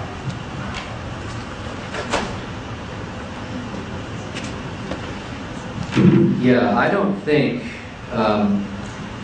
having a moral reservation to a book like the Quran is the same thing as being angry. If that God did exist, I might choose to be angry at that God. I think what's happening here is that what I say about the Quran and Allah and Muhammad makes you angry. And so you project that anger back on me. And you think that I'm angry, therefore, because you think what I'm saying makes you angry. So psychologically, I can't be angry at something that doesn't exist. And to answer your question, science is observation. Basic science is observation. Science builds from the bottom up. Science can test hypotheses from the top down, but the hypothesis falls if the observation doesn't fit. So if I did come face to face with a deity, and there was evidence and proof of it, and I could shake his hand or whatever, then my acceptance of the existence of that being could be very positive. It doesn't follow that I would necessarily respect and admire that being. I might say, okay, Allah exists, but he's beneath my dignity of worship. I would never bow down. I would never submit to them. I would rather spend an eternity in hell with the skin being burned off my arms and being regrown than pretend to worship such a monster that would create a thing like hell. And when I say something like that, a lot of you get angry and you think, oh, Dan's angry, right? But wouldn't you be angry? Wouldn't you be angry at somebody who used threats of violence to make their point? As I said earlier, any system of thought that contains a threat of physical violence is morally bankrupt. If you want to call that anger, fine. I just call that a moral outrage at the kind of thinking that has for a book that contains thoughts like that. So I think it was Richard Feynman who said, it was Feynman, the first principle in science is that you should not fool yourself, and you are the easiest person to fool. If you come to a religion that you're born into or that you adopt, you are fooling yourself. You are deluding yourself. Science is a way to externalize and get outside of that and say, I'm going to follow science wherever it leads. Notice that Hamza did not actually answer the question. He just said we'll have to cross that bridge when it comes to it. But the question is very simple. Since we do know about thunder and lightning, Thor does not exist. Thor is gone. We have the day of the week. Thor does not exist. And if you're basing your evidence for Allah on a gap of a lack of understanding about the origin of the Big Bang, which is the argument that you presented today, was your leading argument of why it's consistent with Allah, His question is, what if that gap does close? What if it turns out that there is evidence for the multiverse? And by the way, the multiverse is admittedly a hypothesis, but so is God. They're both hypotheses. By the way, the multiverse is a simpler hypothesis than a creative being who has this complex mind. That takes more. If we're going to follow Occam's razor, a multiverse is a simpler idea than this idea of this being that exists without any explanation of its own. So you did not answer the question, and I think I did answer your question. I would believe, yes, if there were evidence, I would believe, and I would say I was wrong. I would admit it, but it doesn't follow that I would admire or respect any of those gods in the revealed religions.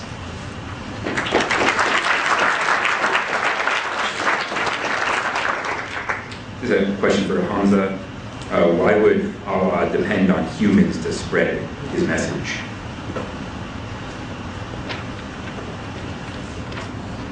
Thank you for the question, dear questioner. Why would Allah depend on humans to spread his message?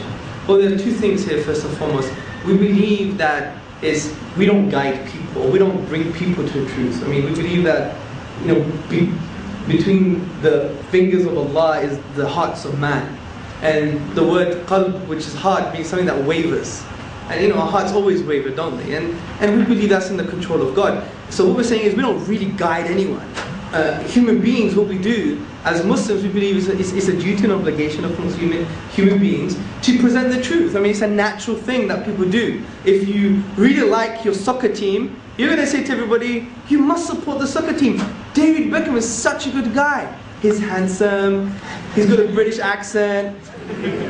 Okay, he sounds sometimes like a woman, but that's a different story, yeah? But the point is, he used to play for Manchester United, you know?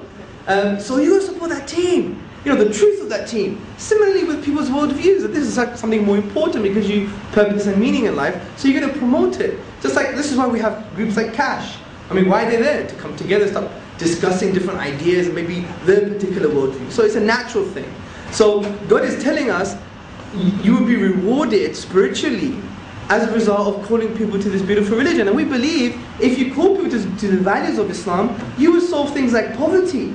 Like the #1 economic problem in this planet is the problem of distribution of wealth.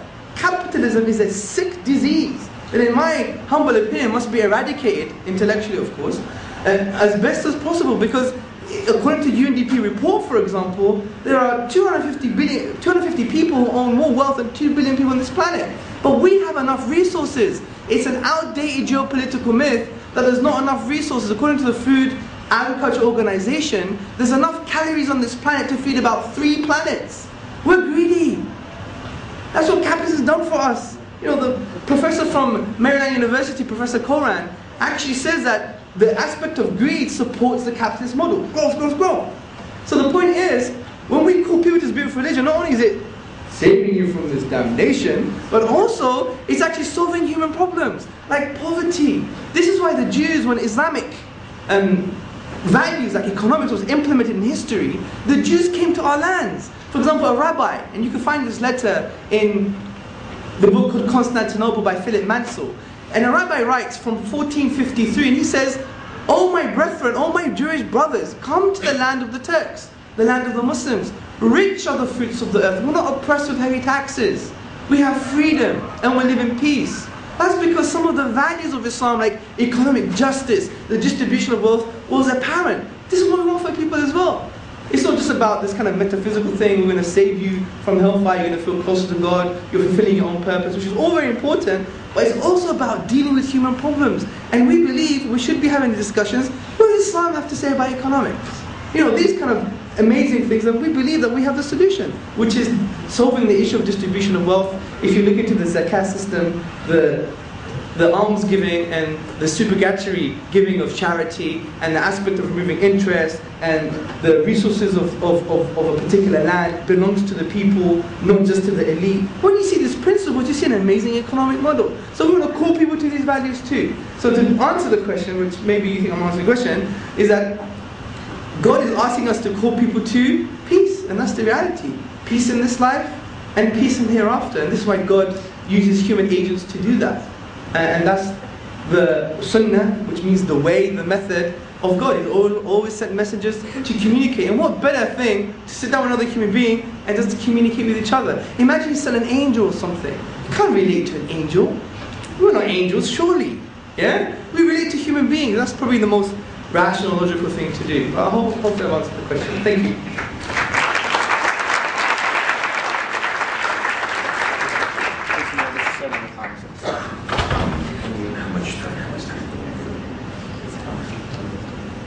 Okay, next one for Dan. What is it that keeps your common man from committing crimes if it's not fear of punishment?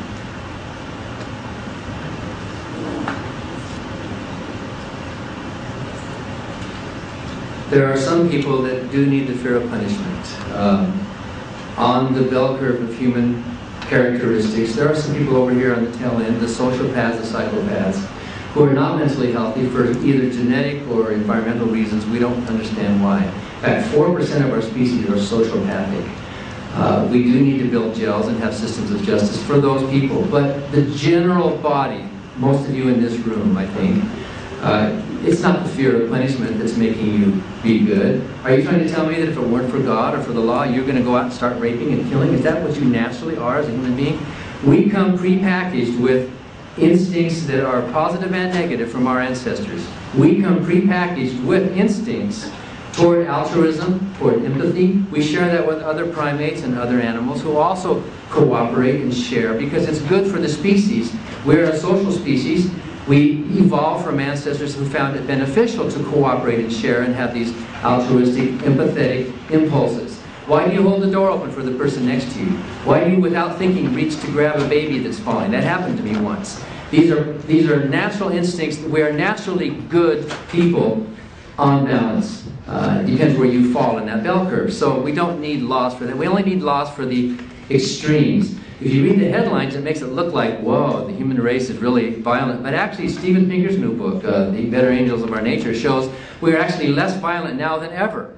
Leave human beings alone. We are a peaceful, loving, caring, sharing bunch of people. Those are headlines because they're headlines. When you see a horrible headline of some horrible thing that somebody did, a Christian or a Muslim fundamentalist or an Orthodox Jew or whoever, or an atheistic Stalin, you see them doing some horrible things, you think, what's the first thing you say?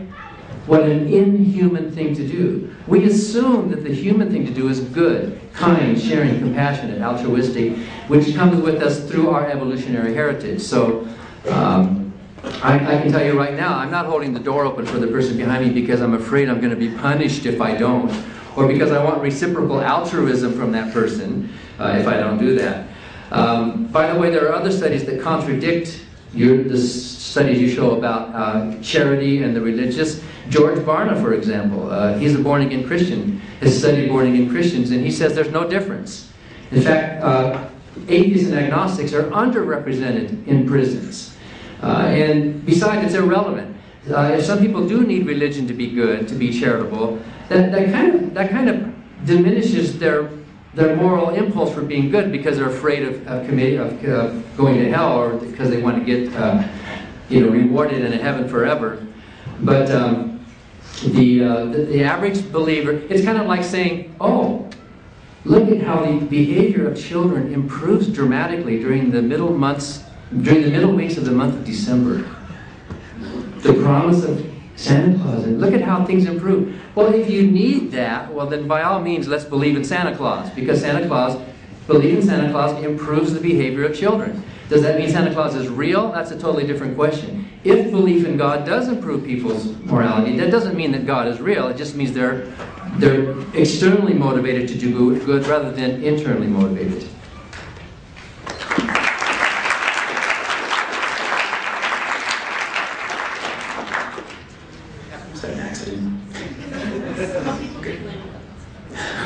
Is another for Hamza, more on the natural explanation stuff. The question is, does God influence people's lives in some kind of empirically measurable way? I know you cited the well-being research that shows that people who participate in religious institutions are frequently happier. I think the question is there, well, that's any religious participation, right? Is there some reason to think that Allah, is he detectable in a detectable influence in the lives of Muslims? That's a very good question, which relates to the comment that Dan Barker was actually talking about when he's saying there's evidence that born-again Christians, and there's no correlation between differences of religious or atheist groups. But then again, I was talking about longitudinal studies that don't just include born-again Christians, but all religions. So you can't use thousands of academic studies and bring something that's very small based on the specific community within the Christian community. That doesn't follow. And what I'm saying here is not that you need the moral motivation of fear of hell to do good. All we're saying is the concept of God and loving Him and want to come close to Him actually is an added moral motivation to do good. So it takes already good people and makes them better. That's the point I'm trying to make.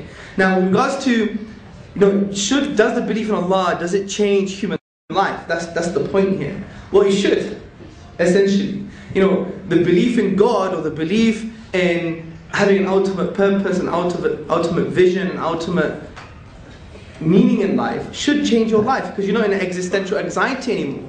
Because if you really think about the logical conclusion of an atheist worldview, then we have a self-delusion. Because we say, I have purpose, I want to be a preacher, I want to be a Dan Barker, I want to be an engineer, I want to be a doctor. But it's self-delusion, because it's basically saying, let's pretend to have purpose. Because the underlying reality of our life is almost purposeless. And this is why the French existentialists like Jean-Paul Sartre and many others who talked about the nausea of existence. Albert Camus, the half French, half Algerian philosopher, said existence is nauseating because it's purposeless. Why is it here? Arthur Schopenhauer, what did he say? He wrote an essay on suicide. So did David Hume, by the way.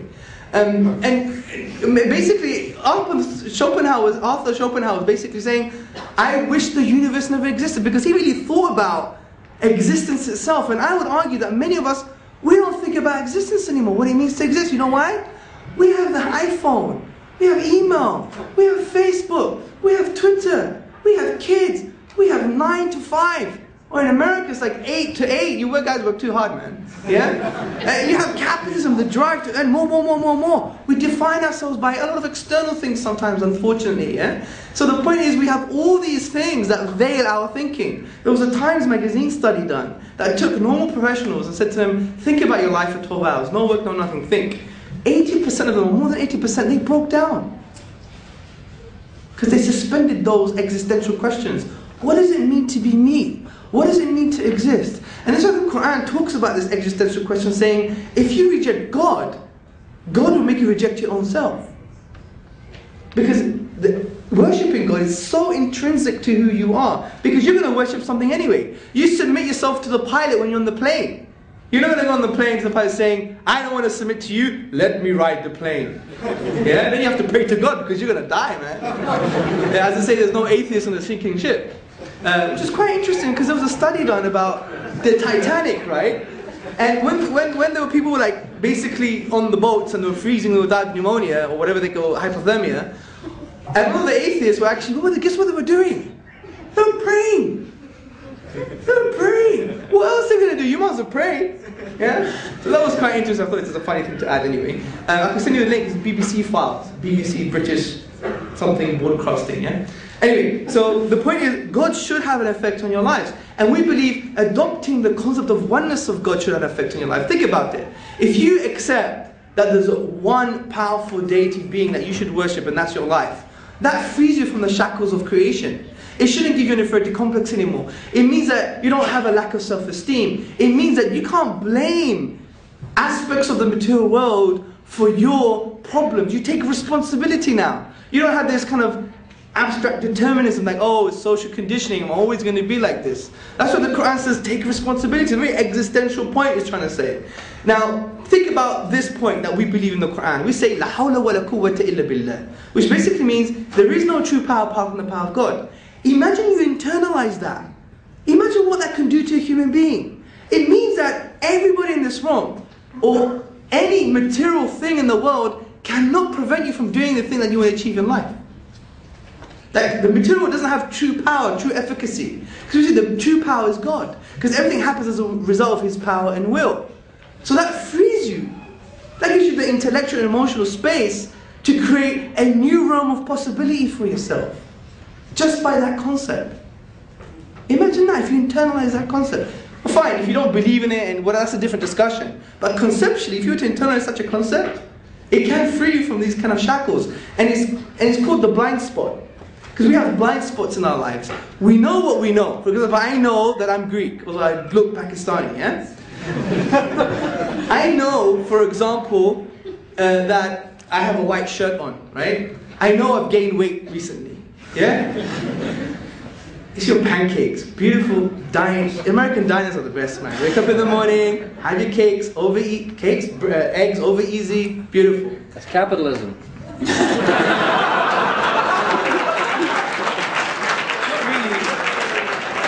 Not really.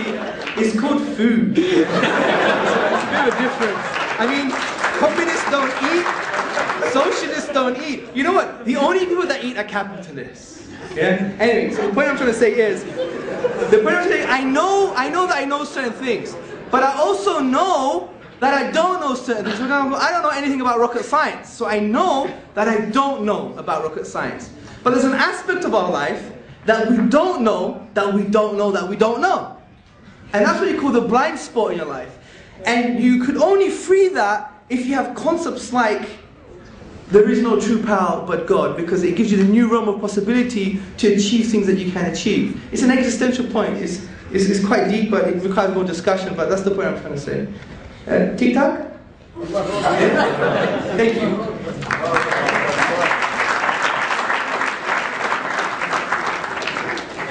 Okay, I've selected a couple that are more on point.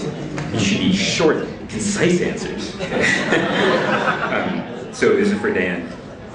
The question is, so you said that if something doesn't take up space, it doesn't exist. Do the following things exist? Time, human will, numbers, gravity. If so, how much space do they take up?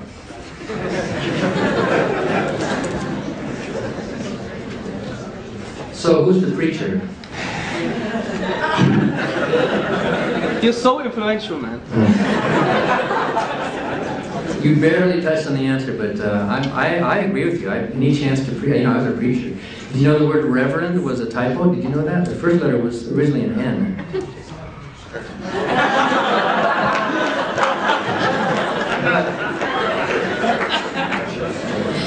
Time is not a thing. Time is not a thing. Time is a concept. It's a dimension. It's like, how tall is this podium? Well, we measure it, we assign a 0 point to this podium, and then we measure so many centimeters up to here. But how long is the dimension? It's meaningless to talk about how long is the dimension. There is no such thing as a dimension. It's a concept in our brains by which we make measurements. So time and space, and those things are dimensions.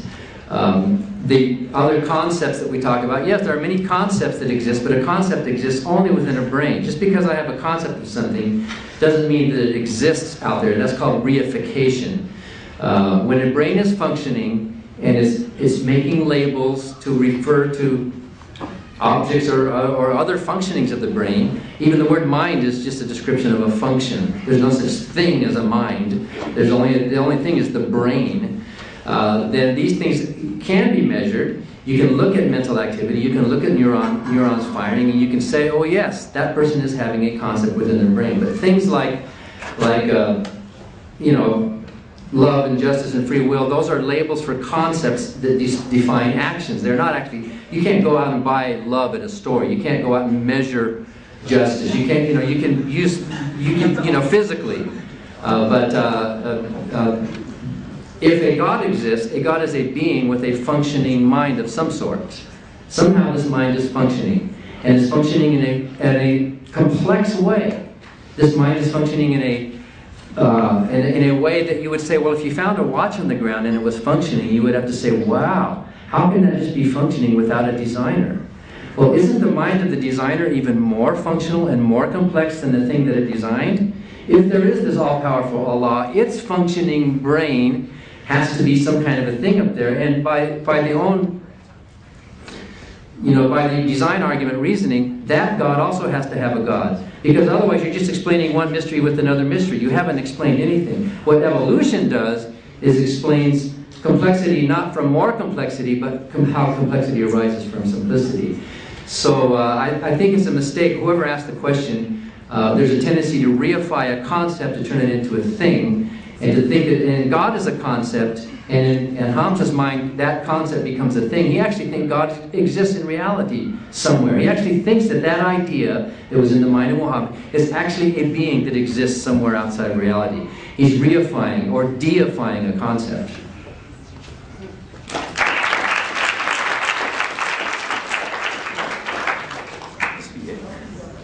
Then we're pretty much out of time. One more question. Again, a pretty focused one. The writing styles of the authors Emily Dickinson and E. Cummings are very unique. Does this make them messengers of Allah? Yeah, that's a very good question. What do you mean by unique? That's the question. Now, I would argue that if you look at every single piece of literature, if a blueprint exists, you can emulate its literary form. For example, in English language, we have the iambic pentameter. In Greek language, we have various forms. In the Arabic language, we have poetry, for example, that have to adhere to the 16 rhythmical patterns called the al-bihar, and so forth and so forth. You have these literary forms. I'm not talking about aesthetic reception. How do they use the rhetorical devices? Where are the embellishments? Where is the eloquence? Yeah, we're not really talking about this. Well, that's an argument in itself. I'm talking about the structural features of a particular language. When you speak in English, there's only certain forms that you could speak in. Poetry, normal speech, prose, half prose, etc. What kind of poetic forms you use. Those are not entirely unique. You just have to use them because you're expressing yourself in a particular language. What I'm saying is that the Quran itself de-scopes the Arabic language. Every time you're trying to express yourself, you're never going to achieve the literary form of the Quran, even though you exhaust the finite grammatical rules, the finite letters of the Arabic language, and the finite words. This is what we mean by an act of impossibility, because we go to the nature of the event being the Quran, and the nature being the Arabic language. We exhaust all possibilities, and we can't bring the unique literary form of the Quran. And this is why I mentioned Western academics that even support this type of view. Now the point is, if we're thinking human beings, and this is true, well, let's think about this. It does make an act of impossibility. And if it does, then it conforms to the description of a miracle that I mentioned in my presentation. It's a valid question, but even when you to look at these types of works, you would see that there are in particular forms that can be replicated, as we gave the example of Shakespeare and many others. So this is an interesting subject. I mean, for more information, you go to my website, right? It's not selling anything, it's articles, yeah? Hamza.tzortzis.com, and under Exploring the Quran, there is a chapter called The Challenge of the Quran, which has been authorized by scholars in Medina University in Saudi Arabia as well. And also, if you want more information, you go to theinimitablequran.com. You could challenge it, let's have questions, let's have an email dialogue, let's have a discussion, and we basically see the Quran for what it is with regards to its linguistic and literary miracle. So I hope I answered the question, give you more food for thought, and maybe an avenue to read around as well. An interesting book is Neil Robertson's book. Yeah, he was an Orientalist, and he was from Lancaster University in England, and it's called The Quran, A Contemporary Approach to a Veiled Text. It's in the English language, and it makes you understand the kind of uniqueness of the Quranic discourse. And he actually converted to Islam as a result of that. It's a highly academic study, but it's also done in layman language. So it's Neil Robinson, The Quran, I forgot what I said. It must be, I don't know, what is it? That's it. Something. See what's happening now? It's just your energy, man. It's like it's engulfing me. No, I'm only kidding. Anyway, just type in Neil Robinson and the Quran, A Contemporary Approach to a Veiled Text. There you go. I found it eventually. Thank you. Anyway, very nice having you guys. Thank you for hosting me. I'm from Britain. I went for immigration, which was a great thing. Thank you. Yeah? Thank you very much.